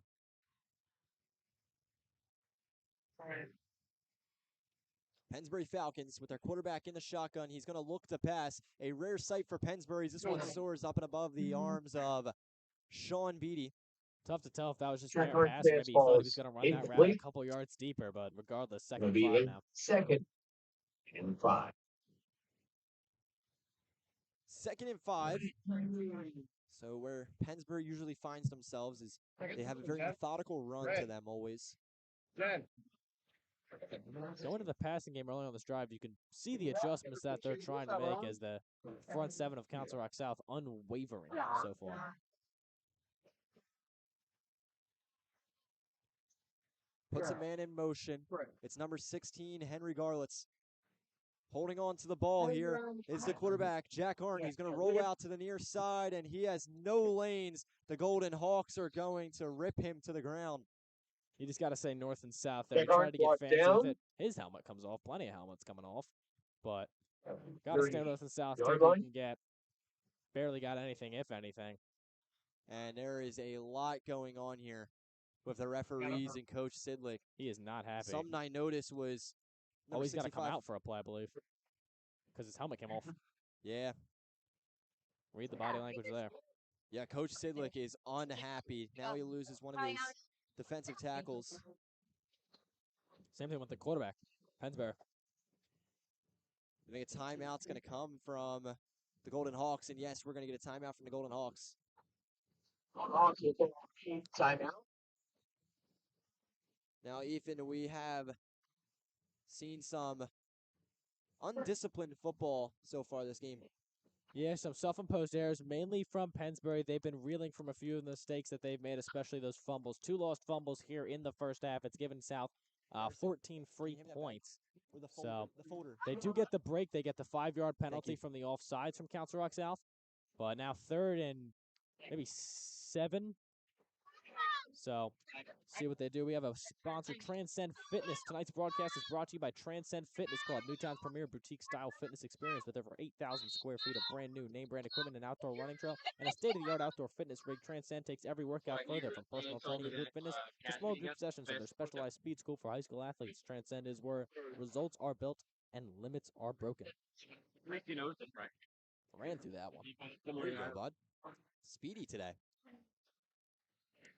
Michael's happy. He gets to finish his sheet here. He checks the boxes for ad reads. Michael's always happy. I'm always happy when Michael's happy. A toss up here. This one is deep and just out of reach of number 7, Aiden Kitchen. Again, he had him there, but just the lack of accuracy, a little too far for his guy there. There is a penalty. There is a flag. It is against the flag. Yes, Holding. against the Falcons. The Falcons for that penalty. That's a rough one. Decline. They're going to be declining that one. That's an easy yes. 4th down here as the punt team heads out for Pennsbury, and they cannot be happy punting it away with enough time for a 2-minute drill. Don't blame them for not being aggressive, but this is just a tough spot to be in. Yeah, they are down 20-0. This punt is set up and away. I think he got a hand on it as this one comes in just a little bit short. They're going to let it roll. Time's going to tick down as the ball is going to finally stop just at the 34. So here comes Marley Emerson. He's got a shot with a 2-minute drill. We'll see what this pass-heavy offense can do with it. 3-yard line. I'm excited. We haven't seen the Golden Hawks in a situation like this. We haven't seen them in a game that's been tight all year, so. Yeah, they've been dominant. Well, we haven't called a game that's been tight because it's the been North Penn 3 games. Yeah, that's what I mean. But the games we've called, we haven't seen one that has been tight. I do expect Pennsbury to look better in the second half with these adjustments, but is it going to be too little, too late? And obviously, you have to consider Council Rock South's not going anywhere. They're still going to look great. Yeah, you got to figure out what changes are going to slow down this team. Because what they're doing right now is been perfect. They have been unstoppable thus far. Emerson steps back, looks around at his options, rolls out to the near side, defensive tackle closing in, and that one's going to be ruled an incomplete pass. They wanted it to be a fumble. Snyder not too happy. He thought it was a fumble, but there was clear passing motion. Yeah, it looked clear to me from up here. Avoiding the mistake could have been, but they've been able to limit their mistakes since the opening few drives. As I said, we'll get a graphic here from Michael. So, talk the talk, you walk the walk here with Council Rock South. They've been able to... Second. Have computer trouble there. And There you go. 10. So, talk the talk, you walk the walk. Council Rock South putting up a great fight against North Penn. They went the distance, losing 21-14. North Penn's ranked the number 33 team in Pennsylvania. So the Hawks led it through the second and a third. Is a beautiful run by Shane Myers, pushes up through to the 40. They 24, Shane Myers had the lead through the second and the third. And just in the fourth quarter was when North Penn got away with it and scored the touchdown to win it. And 3. Scored on the touchdown winning drive. It's another handoff here to Shane Myers to the outside. He's got some daylight, but closes in on the gap now. It's just power football as he pushes his way to a first down. I think that North Penn game just really proves that they are in that, echelon of team. Even if they didn't come away with the game, like I said earlier, a couple bounces go a couple different ways. They are a 2-0 team. So it just proves that they are that good, essentially. Yeah, without a doubt. I mean, they are my favorite to win the Continental Conference this year. They finished 4-6 last year. They had a tough bout as they finished fourth place in the Continental Conference, but this year I think is their year. Emerson to the near side, pass it across the middle of the field, and this one almost intercepted out of the hands of Luke Bagley. Had to throw it on the run there. Gets it behind this guy, avoids disaster. I think last year one of the reasons that you might have seen a bit of a slower, just worse team was they didn't have the, continuity that they maybe do this season. It was a younger team, obviously. You always say it's a younger team as the years go by, but yeah, I mean, you could definitely make that argument because I mean there are 10 starters returning on both offense and defense respectively. You have a strong amount of seniors this year. You're led by a junior quarterback who knows the system, and it is just a lot of understanding of how the team plays now. Now you had your tough season. Now it's time to go out and win one. And they're definitely a team that can. Emerson once again hands it off, but read perfectly, and brought down was Gavin Lacey. That should be it. That's going to end the second half as we're going to get word from Ilya real quick before we send it to the Pennsbury Falcons. So stay tuned for the halftime show. Take it away, Ilya. So, gentlemen, this is Ilya Rubis coming at you live from the sideline as the CR South Golden Hawks hold a 20-0 lead over the Pennsbury Falcons. Despite a slow start for both teams, the Hawks have stepped it up on defense, giving their offense opportunities to get in the end zone. Pennsbury's defense has not been playing badly tonight, but they're just gassed out there, giving up a few big plays as their offense keeps coughing up the football. And, that'll be it for me. Back to you, Dan. So I think the Golden Hawks have a play they want to try here. Oh. They called a timeout with 2 seconds left on the clock. So we're staying out there. Don't go home just yet there, Michael. Let's see what the Golden Hawks have in store for us. Maybe the old Madden 4 verts. 2 receivers on the near side, a halfback, and a tight end moving in motion now. Steps back, looking to throw, pocket collapsing quick, and he's brought down. Flag on the play, though, so we might play one more before the end of the half. I mean, it did look like the receivers were just running straight go routes. So I'm awaiting the signal. We might send it into half. I believe it is on South. Yep, it's going to be holding on South. So everybody's going to walk off the field here. That's going to do it for the second half. A beautiful blood moon here from Walt Snyder Stadium. If we get a shot on that, that is a beautiful, beautiful scene coming from Council Rock South here as we headed into the second half. Stay tuned for the halftime show and stay tuned for the Pennsbury marching band to take the field in just a moment here at Walt Snyder Stadium. Danny McDevitt, back with you. Just a bit. Miss you, buddy. Did it for you. You good? I'll get to that. Maybe I have some vegetables. Oh, do you recommend those? Please, get like some like Christmas. Time for you.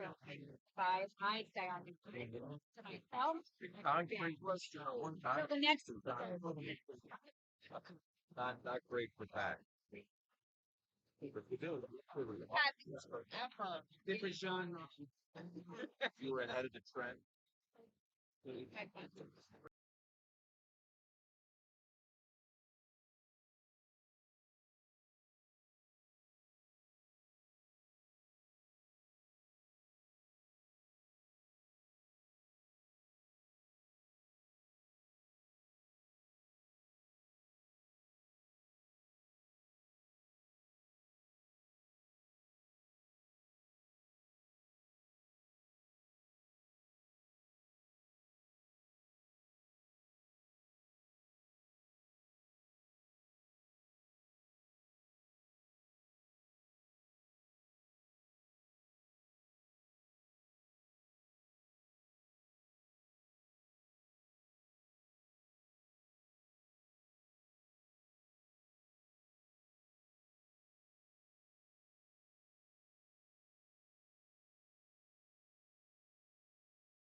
Ladies and gentlemen, taking it away is the Pennsbury Marching Tonight, Band. we're presenting a portion of our 2025 field show entitled Carnival Adventure.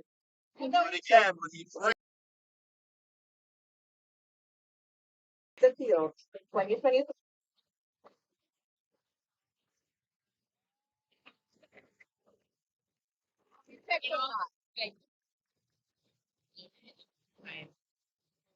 And they got rid of. We missed you guys. God. Maybe another time. I know. It really came up like I mean, all Michael and yeah. would have really good. They pushed me to it. I would have done. Yeah, I know. Well, it was funny because JJ always went with except for but Chris was like, I was like, you shouldn't even put it on the tag with the red. I think I joked with you. I was like, no one would have thought about like small work and ports, and they would have been like, yeah, God, Florida, drink.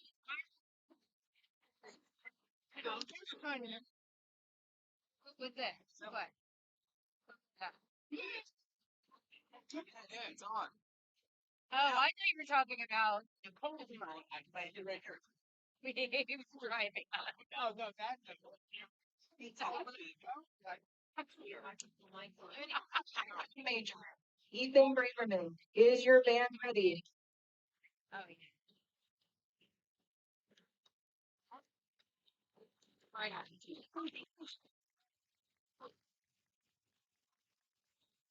Oh. Thank you. Over here.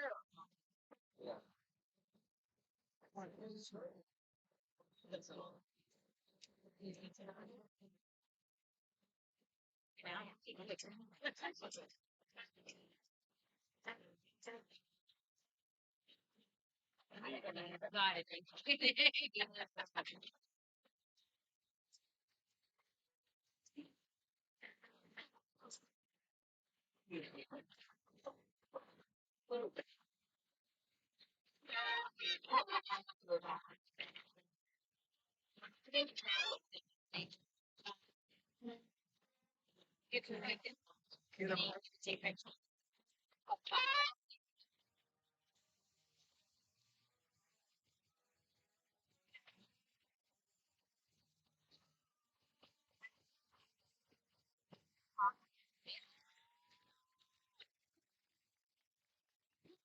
Over. Like, well, I'm just saying, it's like, yeah, my new friend.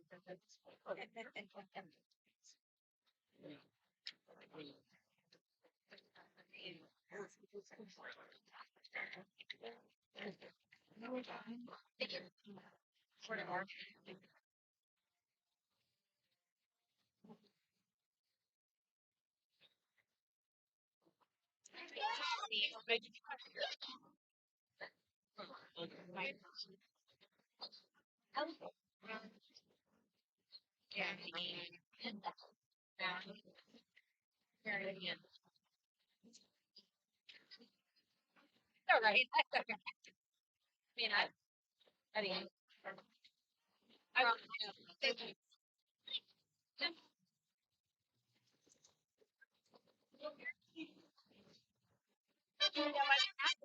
know.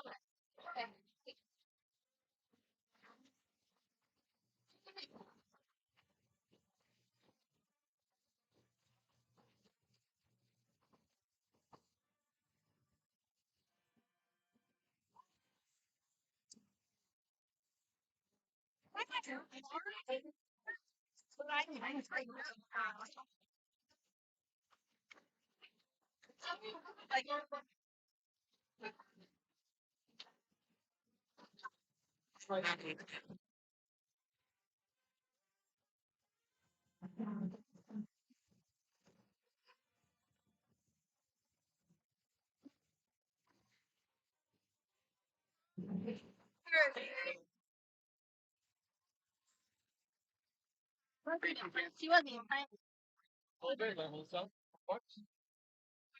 It's in your money. Skate it out, skate it out, skate it out, skate it out, skate it out, skate it out, skate it out, skate it out, skate it out, skate it out, skate it out, skate it out, skate it out, skate it out, skate it out, skate it out, skate it out, skate it out, skate it out, skate it out.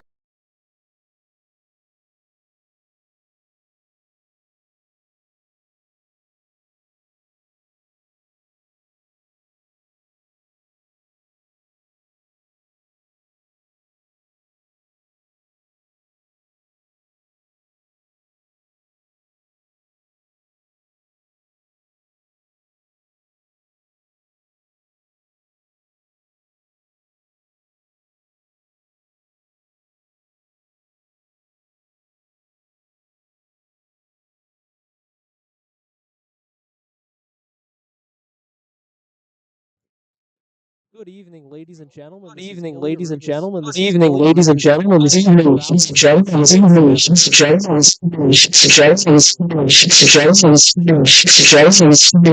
gentlemen. One moment, please.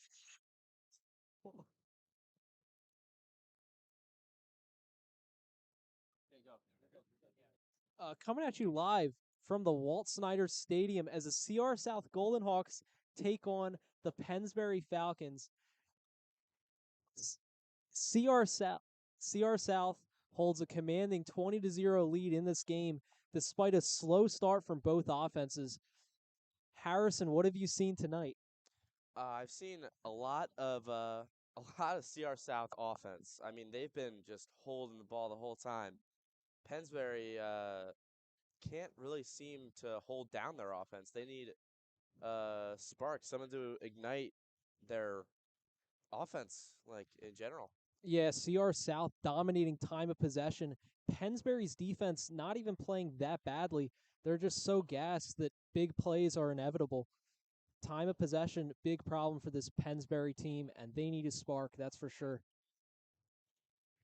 Yeah, I mean the pass defense has been pretty good throughout the game. Um, it really seems Pennsbury's rush defense is not quite cutting it, but we'll see how it Yeah. goes in the second half. Yeah, recently some big plays from that CR South running game, and they're getting it done on offense and defense. That defense creating turnovers, going for the football, forcing it loose, peanut punches, just getting that ball out of there, getting it on the ground, and putting their offense in scoring position.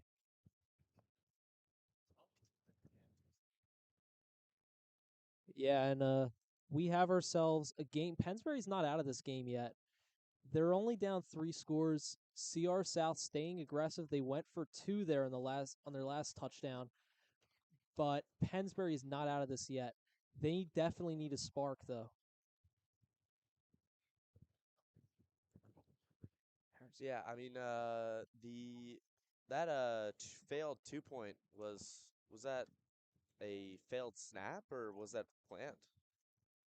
I don't know, I quite mean, honestly. I looked was like the doing ball rolled my sideline report. I don't know if you guys saw it either. But yeah, something didn't go right on that play. But they are keeping their foot on the gas, that's for sure. Yeah, I mean that's really the first signs of Pennsbury being able to pull something through here. If their offense and special teams are starting to make some mistakes, then that might be perfect opening for them to pull through and get some touchdowns. Yeah, Pennsbury needs to capitalize on CR South's mistakes. They've not played a perfect game, but their defense has just been able to keep Pennsbury's offense completely off the field for most of the game. And as a result, we have the lopsided result we see here. Yeah, I mean again with the lopsided time of possession, CR South has held it most of the first half. Pennsbury has had little time to deliver. Yeah, and something needs to change for Pennsbury. If they want to get into this game, they can very easily get into this game with a score here. But we'll see if that'll happen. We'll see if CR South's violent defense is going to let them make that happen. Yeah, I mean I guess all it takes is a good halftime talk. All right. Yeah, and that'll do it for us. We'll see what the second half holds. Thank you, ladies and gentlemen.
Ladies and gentlemen, welcome back to Walt Snyder Stadium.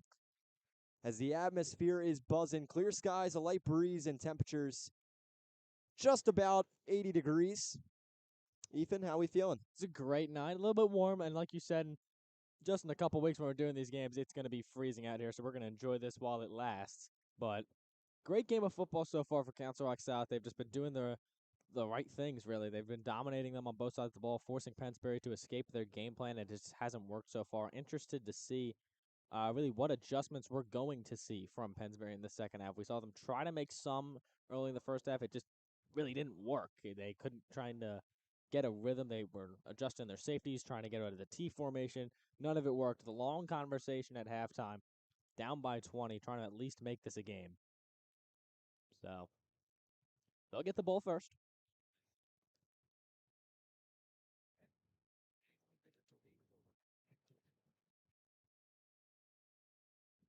I think their run to pass ratio is definitely going to be something to watch.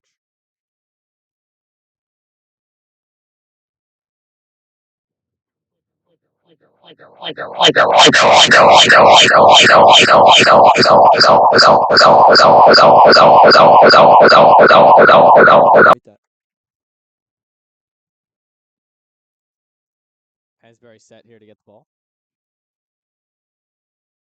Something right with crowd audio. Test.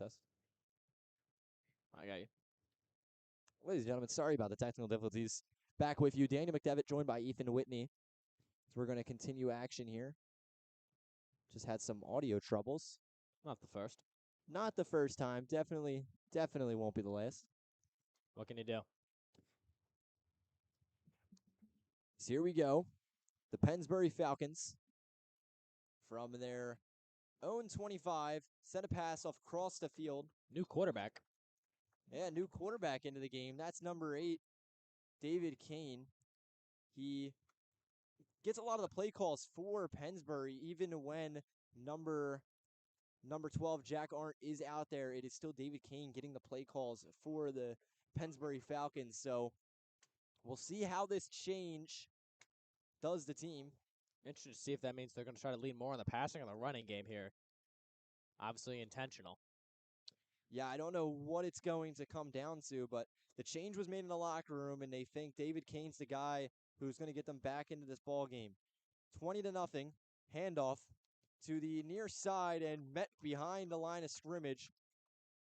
Snyder is visibly upset as Caden Brown just gets wrapped up by the Golden Hawks defense.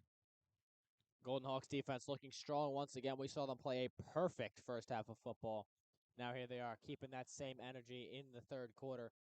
Pennsbury, I mean, I hate to sound like a broken record, but they just have been able to get nothing going. I mean, hardly any first downs.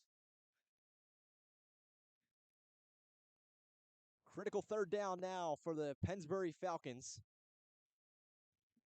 The stands go silent. T formation. Looking for a pass. Cross the field and incomplete. David Kane not able to connect with his tight end, Dante Ciola. Bit too into the dirt there, just too low for his guy. Accuracy, just not there. I mean, it's been there for both of their quarterbacks, and that's been the story of the night so far for Pennsbury. They just haven't been able to get their running game going, and nothing since. Here they are here for another punt. I feel like each of them has had their own little chaotic spin. Here comes the punt from the quarterback.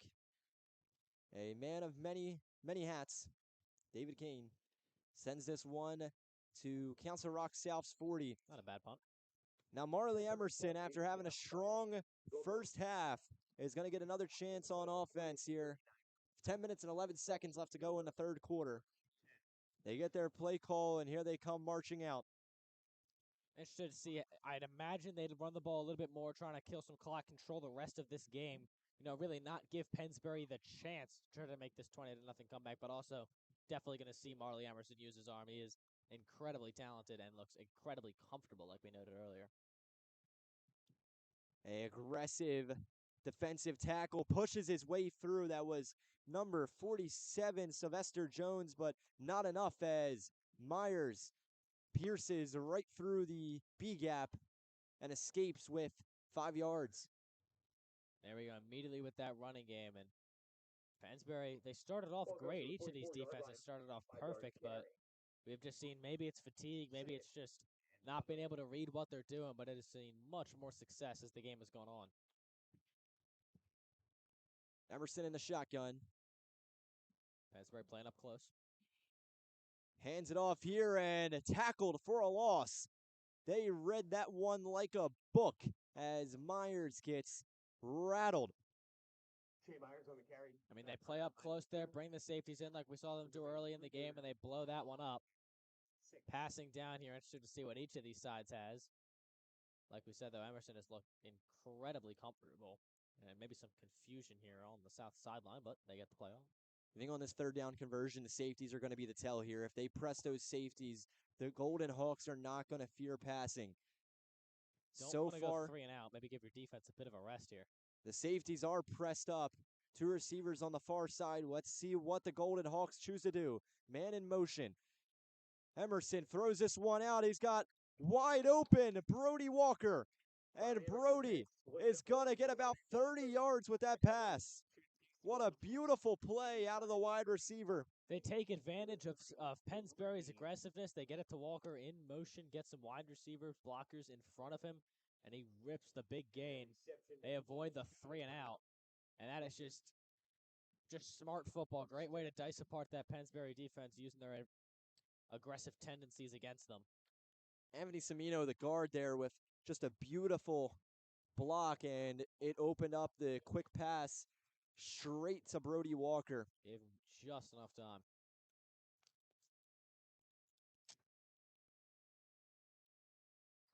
A early jump from the Falcons, and the Golden Hawks knew immediately that was on the Falcons.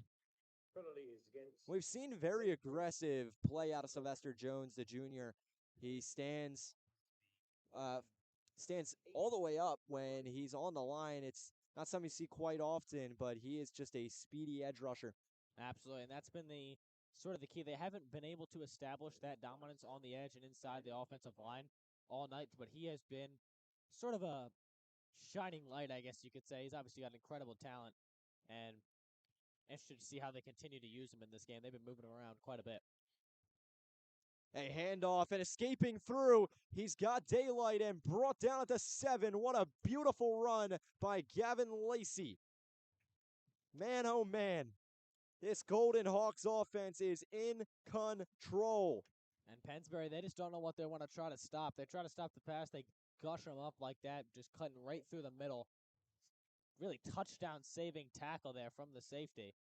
But they haven't been able to stop either of them, and they haven't been able to really see either coming. I think that's been the bigger part. But just a beautifully coached game from Council Rock South. A handoff here once again, and trying to squeeze through is Gavin Lacey, but the Falcons able to read that one out. Second and goal, and like you see, they're taking their time. No rush, up by 20 rather. Trying to head into the weekend with a nice win. Yeah, man, oh man, this would be a disaster for the Falcons to start their season 0-3.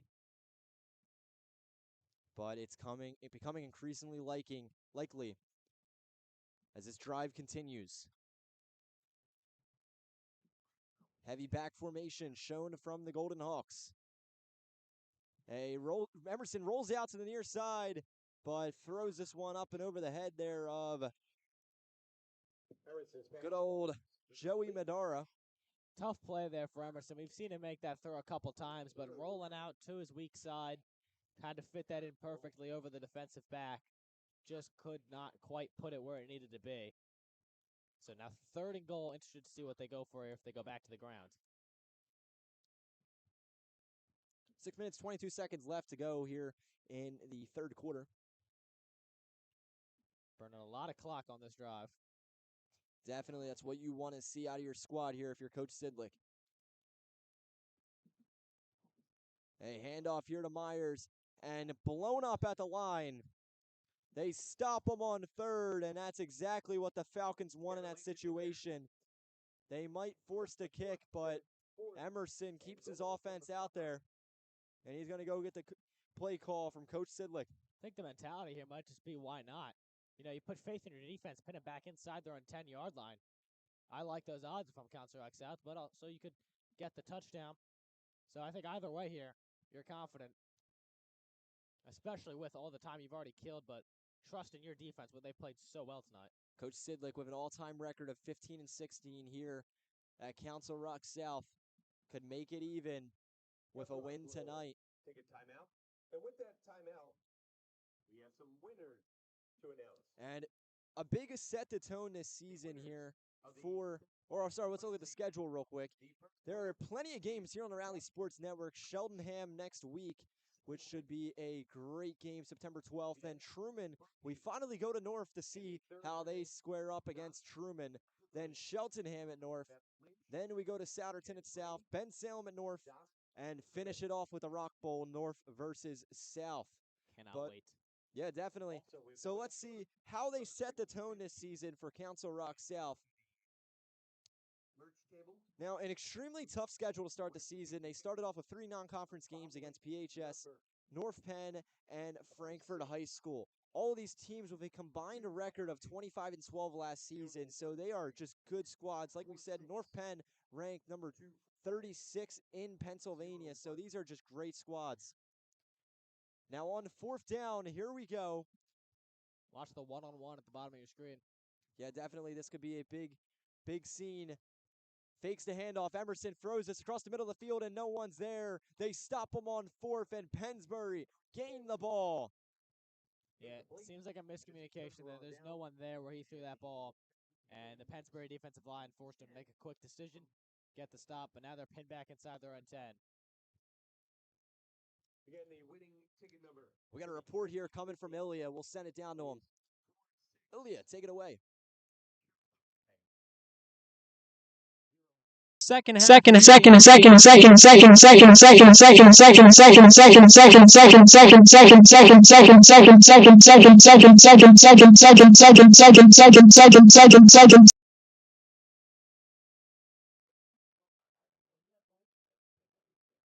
We seem to be having trouble with Ilya's microphone. Either way, thank you for that report, Ilya. He's still doing it. He is still doing it. I do apologize. Well, at least we saw him. It's always good to see Ilya Rubis. That's all I care about. Exactly. Beat the lies there, Mike. What did Michael say? He said, yeah, that was good. Oh, dude. That's brutal. I don't have the heart. Someone's got to tell him. Pretty sure he can hear us, can he not? He cannot hear us, no. Oh. Yeah, down in the field. Oh, that was the miscommunication I had earlier. So here we go with play coming from Pennsbury, 2nd and 6. A handoff here to the inside, and the defensive line collapsing on this running back. Carrying the ball was number 2, Caden Brown. Number 2, Caden Brown on the carry. 3rd downs have been one of the biggest troubles for Pennsbury. They've hardly been able to convert on any of them. And it's really just been the same formula that South's been able to decode. Ethan, I'm going to have you take it away for play-by-play for just a minute. So your dreams are going to be lived. I'm going to try to fix our on-field mic. Take it away, Ethan. I got you, Dan. 3rd and short here for Pennsbury. Come out under center, I formation. And they fake the handoff, rolling towards us. Under pressure, he slips and he falls. Sack for Council Rock South. They get the stop. And now to be a 4th and about 5. And I believe the punt squad is coming on for Pennsbury. Yet another. Stan is not with us for a minute, fixing that on-field mic issue. It looks like South's kick returners have moved up a little bit after the last couple of punts.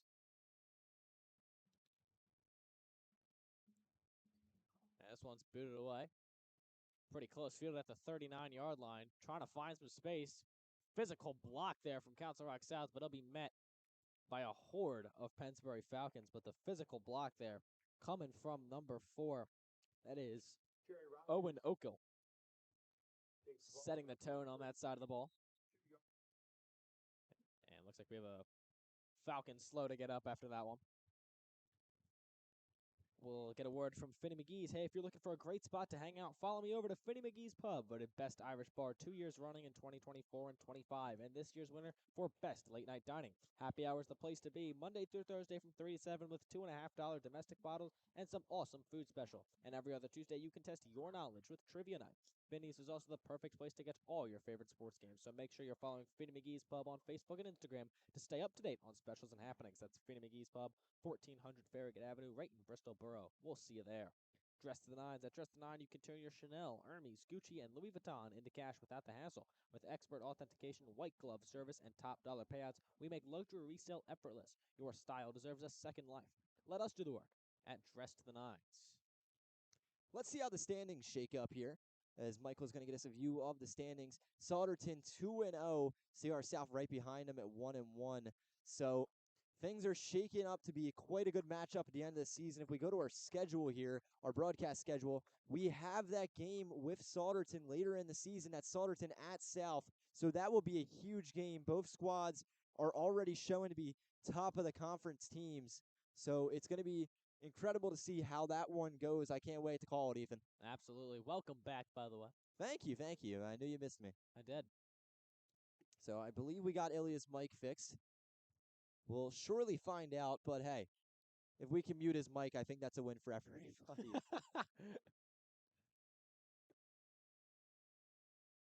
Hey, all that matters is his face on the screen, and I'm happy. Exactly. That's the win. Hands it off to Shane Myers. Shane Myers with a counter run here, beautifully executed, and he gets just close to the first down marker. It's going to be a 2nd and 2. Why don't they, we got a whole track out here. Why don't we see Ilya run some laps? Or Ethan. He's down there with him. You know, what if we did coordinate a foot race between our two on-the-field guys? I would like to see it, actually. I'd love to see that. I'm taking Ilya. No offense, Ethan. I love you, but I'm taking Ilya. You know, if you can communicate down to them, hand off to Shane Myers towards the outside and taken down. So we'll see if we can get a foot race going. That would be an incredible sight, I'm not going to lie to you. Shane Myers stops about the line of scrimmage. 3rd and 3. Council Rock South just pounding the rock like we saw them do on the first drive.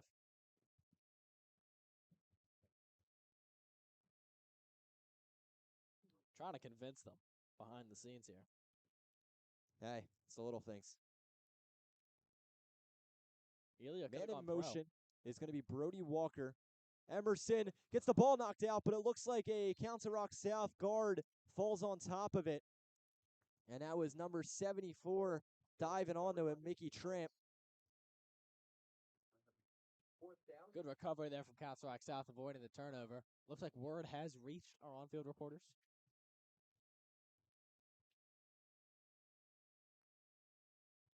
Looks like the next break, that's when they're going to be doing it. Place our bets right now. I took Ilya. Dan, who you taking? I got to take Ilya. Mike, who we taking? They're going to do a foot race. No, not you. They're going to, our reporters are going to do a foot race.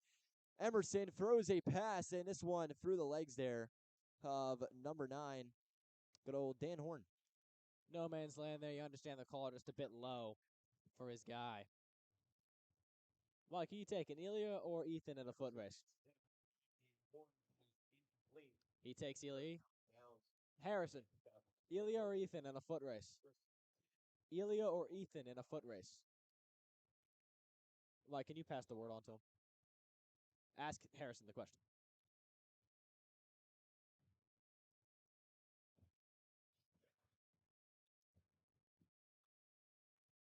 So here we go. First down for the Falcons. They know it's the next break. Okay, next break. Fakes the handoff and looking to throw, but this one might have just been intercepted. just falls out of the hands of number 21, Jordan Brensinger. Pressure there got to him. He takes a Sorry, big my mistake. hit. Joey Madara.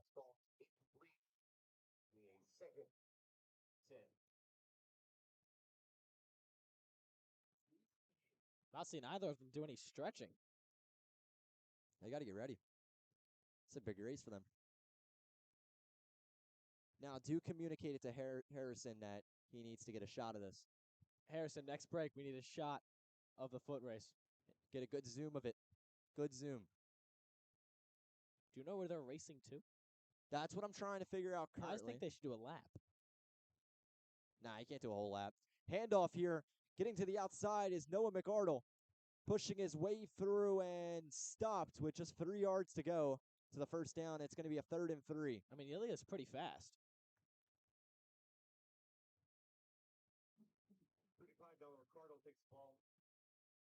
I don't think you've ever seen Ilya run. No, not once. So how do you know he's fast? Do you have the scouting report on that? He could just, he gives off the vibe. All right, you know what? Fair enough. With the play call now is David Kane, the QB, stepping in for this one. Henry Garlitz exit the field.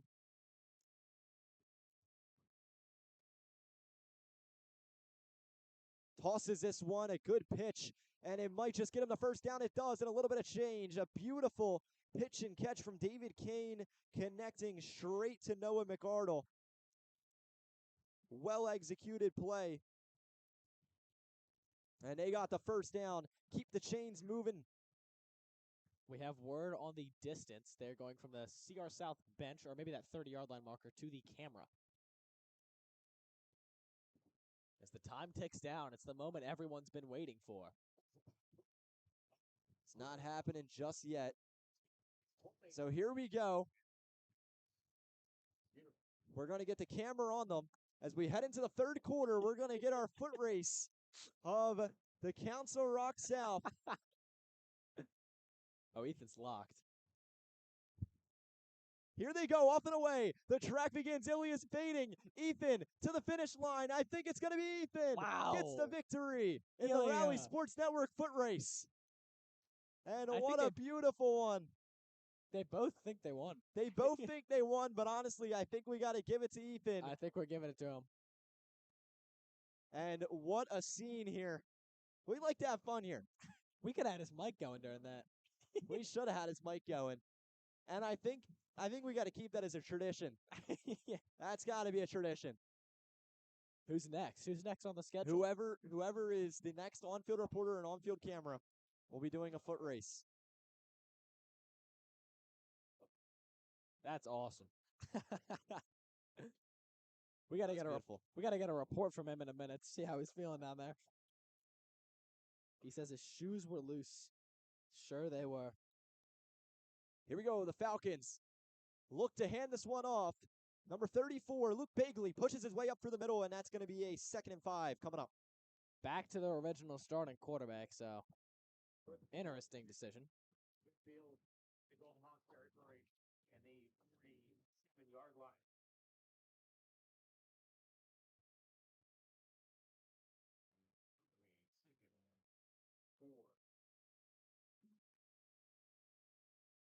You can just tell in the body language of each of these teams, Council Rock South just feeling it right now.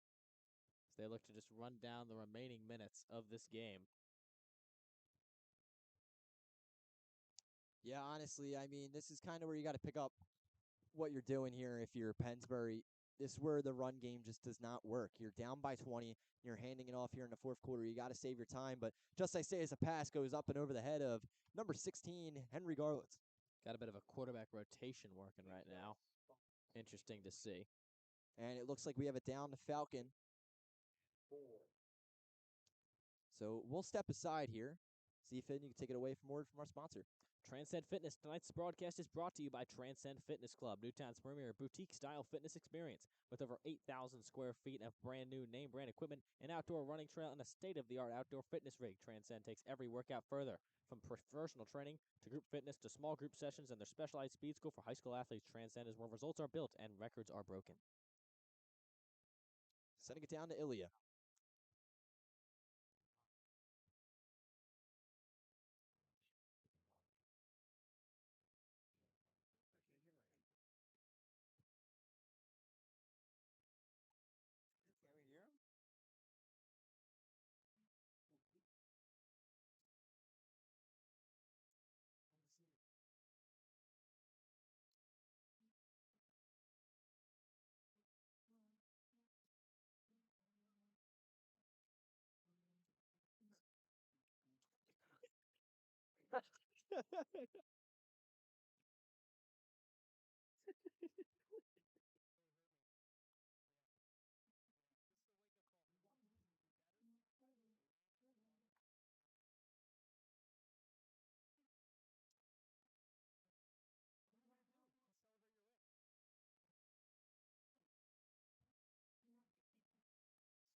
Thank you, Ilias. We had trouble with that report. Oh, tell me we got They it. did not get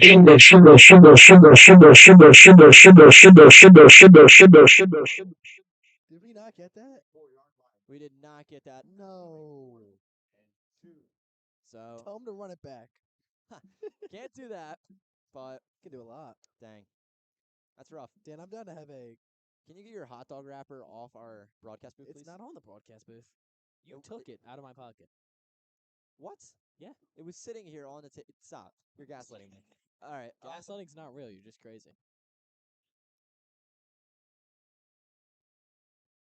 So here we go. Your silence speaks volumes. Pennsbury with 4th and 1. A make or break play for this squad. This could decide the game. A handoff. Piercing right through, and he's got the first down. A beautiful run out of Noah McArdle. And what a play. They just read that one perfectly. They played their style of football, and they got the first down, Ethan. Yeah, just right down the gut. That's what they do best. They've been struggling to get that going all day, but this time they get it for the first down as they just run out really the rest of this game. Now less than 10 minutes to go. They're trying to take something into next week, possibly. I mean, crazier things have happened. You don't want to count this team out, but the running game has just not been. Excuse me. Running game has been working for them pretty well on this drive as they continue to just pound the rock here out of the I formation. And here we go, a pitch to the far side. They are just banking off of Noah McArdle here as he gets another first down. They are playing their style of ball, and it's working for them right now. Absolutely, just that ground and pound kind of thing. We're starting to see the Council Rock South defense sort of, show some, I guess, chips in the armor. We've seen them be almost perfect the entire game. If you are Coach Snyder right now, you are not looking south to the scoreboard because that clock is ticking. It is not your friend. You have a run-heavy offense and no time to work with it. We saw this in the Souderton playoff game in 22. They just were not able to get back in the game due to their run-heavy offense. Pushes through, gets ahead about 3 yards. 22, what a great year. What a great year. Or sorry, that was 23 actually that we saw them in the Souderton playoff game. My mistake, Ethan. Right.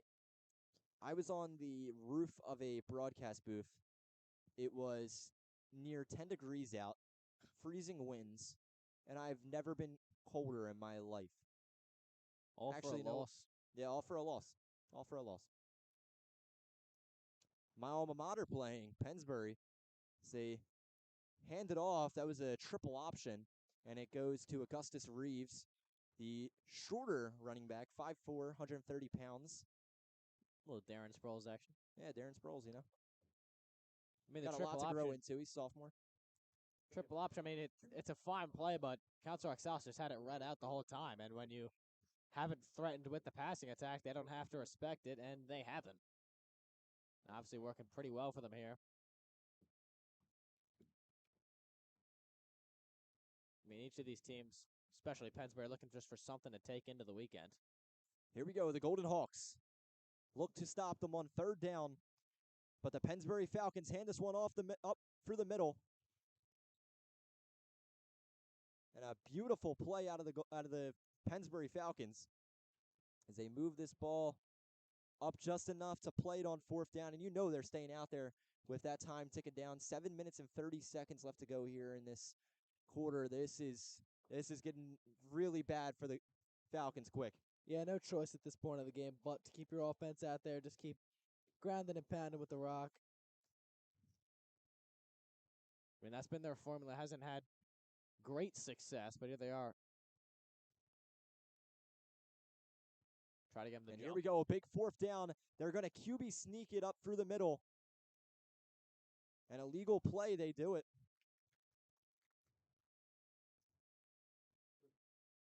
Dan, can we have a conversation about something? Did you see the text that says, "I dislike Pennsbury"? Well, I'm just why the heel turn?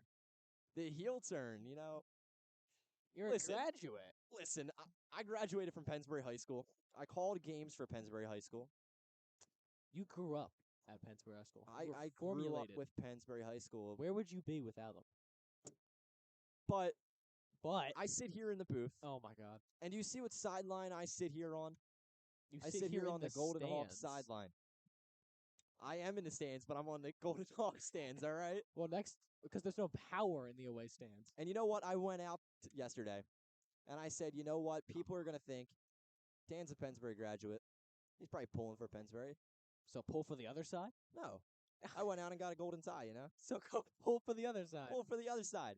Because that's better. Because we call the Council Rock games, man. No Council Rock North tie? I see how it is. Let me know. You weren't ready for these questions. Let me know when North starts winning games, all right? All right. Pennsbury calls timeout. We can't be bandwagons of high school teams. I'm not a bandwagon. I made my allegiance pretty clear. You didn't choose North because they were losing. In fact, you did North first. Okay. You're switching up on your day ones. You got me, but if it was North Pennsbury, I'm rooting for the winner, okay? I told you coming into this game. I said whoever is winning this game. Oh no, sorry, not whoever's winning this game. I know the Golden Hawks are winning this game, and that's why I am rooting for the Golden Hawks. Wow. I'm Lee Corso. I did the same thing with hockey. I chose my teams, and I chose the right teams. Who'd you choose for SHSHL? Or are you talking NHL? For SHSHL, which you can catch all season long here on the Rally Sports Network. A 2nd and 10 play coming from the Falcons. Rolling out is the quarterback. David Kane connects with his receiver to push this one up just towards the end of the chains. We've got SHSHL legend Michael Telligan up here with us. Yeah, SHSHL legend Michael Telligan. He's got his name written in the penalty box. Hey, Michael, you got to get the penalty minutes down, man. I give him a hard time. He actually didn't have that many. It was just early in the year. You're such a hater. Such a hater. It's constructive criticism. You know what's worse? Heel turning on your own high school. Listen, bud, you got a problem? Take it up with me. Taken down behind the line of scrimmage. And now we got a huge 4th down upcoming. They might have just got to the line of scrimmage. I don't see any movement from the line judge. So I think they got to the line of scrimmage, which means we're going to get a 4th and 2. I mean, I think every play, all but maybe 2 or 3 on this drive have been runs, and they're just sticking to what their identity is, even if the success has been limited tonight. And a good showing out by the student section tonight. They were ready for this game, and they were hyped to be here.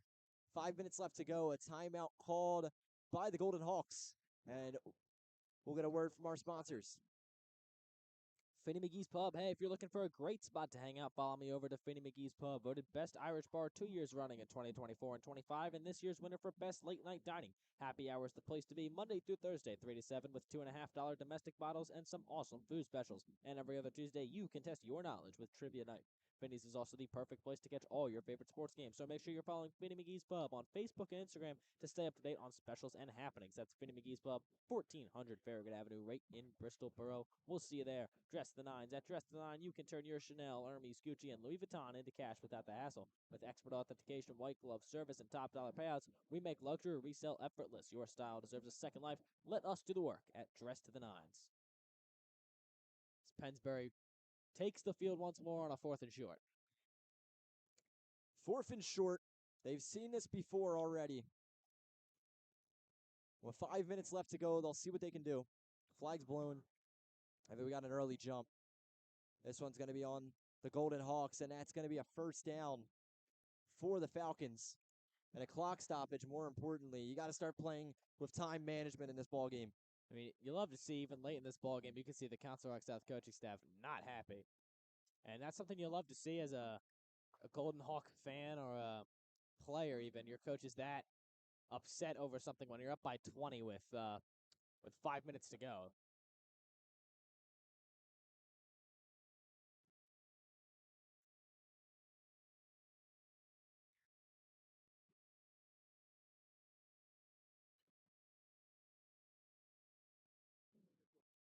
Council Rock South playing tight. Stopped just at the line. They're not going to go forward nor backwards. And now they get set for second down in almost the same exact spot. I know I say this almost every time, but it is great just being here under the lights in Walt Snyder Stadium. Just a great place to be on a Friday night watching some high school football. Beautiful stadium, beautiful town, great place. Yeah, beautiful Newtown, Pennsylvania as the fall air starts coming in. It feels like midsummer out here. This is right. It's like Texas ball. A designed run by the QB goes right for the middle, and they're going to score. A beautiful play as the Falcons punch it in and get 6 on the board finally. 4 minutes and 19 seconds left to go here in the ball game. We'll see what they can do with it. I mean, maybe didn't score as quickly as you would have liked, but that's not how they play football. They stuck to their identity, pounded the ball, get their first touchdown of the night. See if I guess you could go for 2. Well, I wouldn't go for 2 in a situation. There's not really a point. Well, no, not even that. It's just they're up by 20. So yeah, if you just continue and go with the PATs and you end up getting 2 more touchdowns, you win the ball game by just scoring a PAT. But you know what? I might be wrong. Okay, they're gonna go for 2. 2 is bigger than 1. I guess so. Under center is the quarterback, David Kane, passes this one, and the tight end jumped in front of the ball. An incomplete pass. If he were to just back off, Henry Garlitz had the catch in the end zone. Yeah, it doesn't look like that was drawn up for him. Not sure if that ball would have made it all the way to Garlitz back there, but yeah, don't understand the play call, even going for 2 at all. Not sure if there's underlying situation with their kicker, but I mean, now in the situation, you have to go for 2 next time. If you were to get on the board. I mean, already such a long road. You don't have to go for 2, but now you can't take the lead in this scenario. Panic time for the Falcons, as now they have to complete a onside kick, and if it is a kicker's problem, your kicker's got to come in clutch here.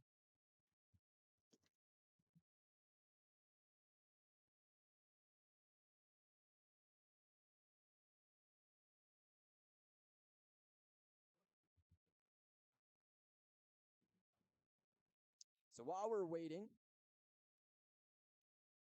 a surprisingly standard game for kickoffs compared to what we saw last time. It's anything but. See what they decide to do here. It's got to be onside kick. You see Council Rock South playing heavy up front. Only 1 man in the backfield. The onside kick comes, and it's bobbled out of his hands, but he dives onto it, and he's got the ball. Council Rock South ball, and you're going to imagine they're going to try to run out the rest of the clock here. Yeah, one of the hardest things to do in sports is the onside kick. Bit of a bobble there, but he recovers. Council Rock South gets the ball. They'll try to run out the rest of this clock here with 4 minutes and 17 seconds to go. Yeah, not only would you have had to get the onside kick there, you would have had to get it again after you scored another touchdown.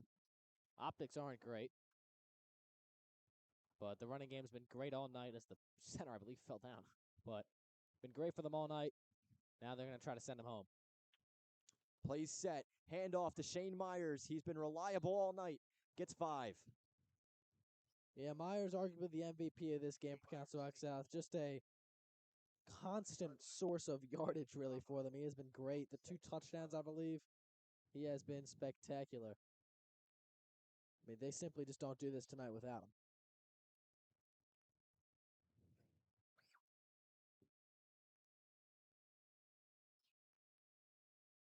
Quarterback in the shotgun.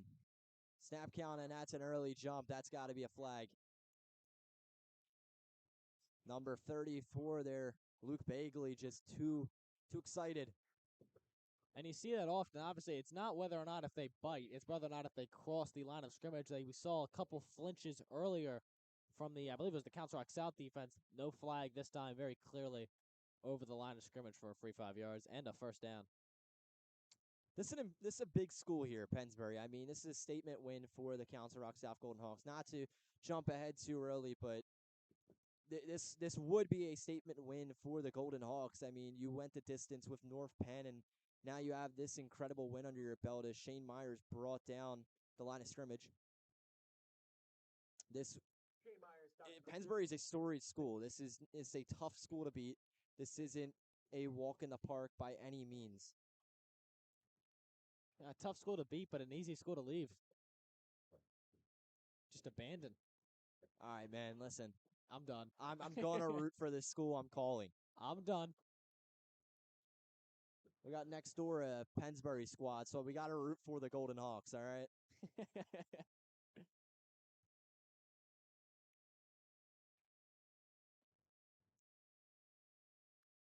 A handoff to Shane Myers, pushing his way through. He's got daylight, tries to get to the outside of the field, and brought down after a tremendous run.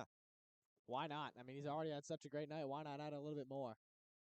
He's been unbelievable tonight. It's a man on a mission right there. He has been unbelievable. And I'm getting word from Ilya that is going to be our player of the game. So don't go anywhere following the game. We still have our player of the game interview to be done after coaches speak to their players. Yeah, well deserved, no doubt. Pulling Shane Myers into the booth with us, basically, but from afar. In a way. Should he have to race, or our analysts have to race a athlete? Hey, like I said, Ilya could have gone pro. A handoff to number 20, good old Gavin Lacey. In another world. Maybe if we were there calling Ilya's games, he could have gone pro. The cameras just weren't on.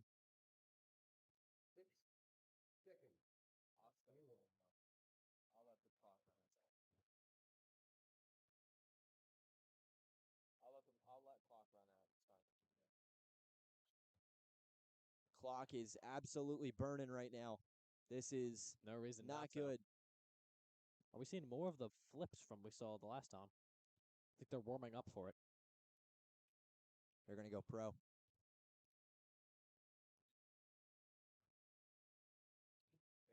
Michael now leaving. Michael, it's been a pleasure. The great Michael Telligan. Give him a hand if you're at home. Honestly, give him a standing ovation if you're at home. I mean, that's my greatest of all time. Now taking over director duties, good old Ethan Whitney. Hey, I've done this before back at Grundy. Had to do camera. You'd switch that back and forth between cameras. Oh, I got some new stuff. What's this one? See? Oh, look at Ilya. Good old Ilya. Had to do a, color V and the camera last time I did the V for this. So come a long way. You have come a very long way. Looks like they'll take the delay game, maybe. Yeah, looks like they're going to take the delay game to get to 13.2 seconds left on the clock.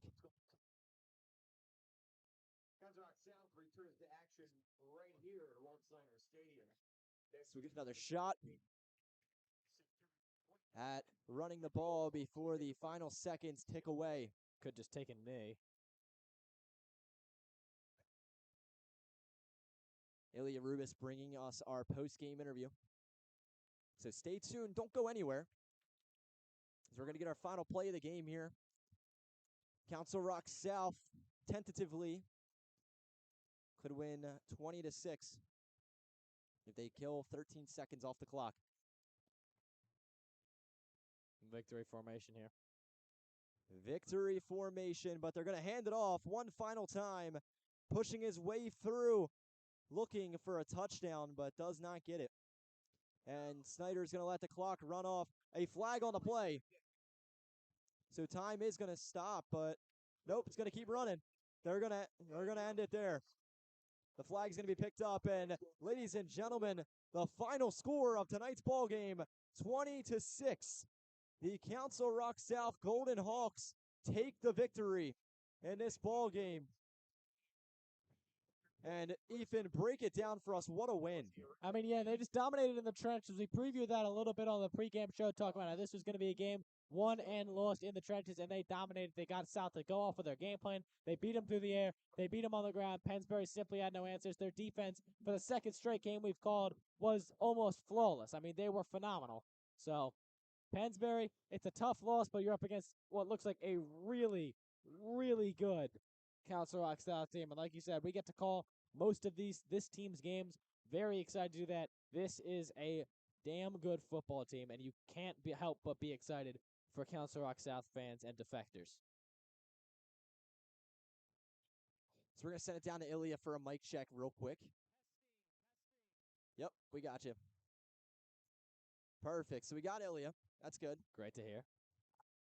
I was concerned. I missed him. So we're going to get an interview from Shane Myers, and talk about a great performance out of him. I mean, that was just absolute domination on the field tonight. I mean, they simply just couldn't stop. Yeah, I mean, he snuck through every lane. It was just incredible playing from that squad. My hat is off to the Golden Hawks tonight. What a victory. And what a broadcast from our great crew, Harrison Eshelman over there, giving us a smile. Michael Telligan, although he left 1 minute before the end of the game, will be docking his imaginary pay. And on the field, Ethan Lavolsi, who took the win today in our Rally Sports sideline race. Undefeated. And then Ilya Rubis down there on the field, giving us a big smile. Winless, yes, he is a winless. Never won a race in his life. So as far the as we Pennsbury know, Falcons go to 0-3 on the season. The Golden Hawks can continue their domination, now go to 2-1. And exciting setup. So let's see our schedule coming into the broadcast upcoming this year. So we have next week, September 12th, Cheltenham at South. That's a 6:30 p.m. Eastern game. Then Truman at North, 6:30 p.m. Eastern. That's September 18th. Then we go to our October slate of games with Cheltenham, Souderton, which is going to be a big matchup, Ben Salem, and then finally we cap it off with the amazing Rock Bowl. great schedule there. Can't wait for the Rock Bowl especially. There he is. Yeah, Ilya dancing down on the field. Get in front of the camera. He's so excited. He's like arms, he's hyped down there. So here comes Shane Myers. They're Like bringing the camera over to him. We'll get him out at midfield. So there they go, walking out. Ilya Rubis, Ethan Lavolsi, and great Shane Myers. Shane Myers, the 5'9", 165-pound senior, last season had 492 yards, 91 carries, 5 touchdowns. Secondary position cornerback, and he's returning player this season. Take it away, Ilya.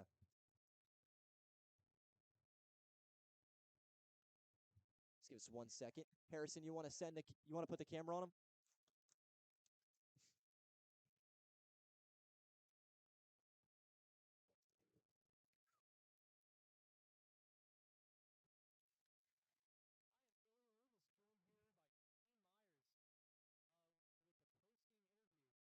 Shane had an incredible game, 2 touchdowns, a lot of great runs. Shane, how was your game? What was going through your head? I mean, great. We started off hot. Got to give credit to the O-line. You know, I can't do anything without them. They were paving the way the whole time. And just a lot of hard work in the offseason. It paid off. But we know we need to play better. Come the second half, we kind of took our foot off the gas a little bit, and that can't happen if we want to go to where we need to go. Yeah, you guys put up a great fight today. Incredible game. You pulled out the win, but scoreless in that second half. You put up, man, 2 touchdowns. Incredible game from you. And you got any quotes, anything to say to the people at home? It's a new era of Council Rock South football. It's not what everyone's used to. We're coming for it all this year. Coming for it all. All right, that'll do it with us. Thank you, Shane. Back to you, Dan. And what incredible words said there by Shane Myers as he leaves a statement out there on the field telling them It's a new era of Council Rock football. It's a great interview there from Ilya Rubis. You're all good to come back, buddy. Now, ladies and gentlemen, that's going to do it for us. That's going to wrap things up here from Walt Snyder Stadium in Newtown, Pennsylvania. Once again, the final score 20-7. 20-6, my bad. And a huge thank you to our sponsors, Transcend Fitness, Finney McGee's Pub, and Dress to the Nine for making tonight's coverage possible. And of course, a big shout out to our incredible crew. Directing tonight's broadcast was Michael Telligan. Hosting our halftime show was Ilya Rubis and Harrison Eshelman. Down on the field reporting was also Ilya Rubis with Ethan Lavolsi on the field camera and Harrison Eshelman on the high angle camera. And alongside me in the booth, my partner and color commentator, the always reliable Ethan Whitney. For all of us here at Rally Sports Network, I'm Danny McDevitt saying thank you for spending your evening with us. We'll see you next time. Good night from Walt Snyder Stadium.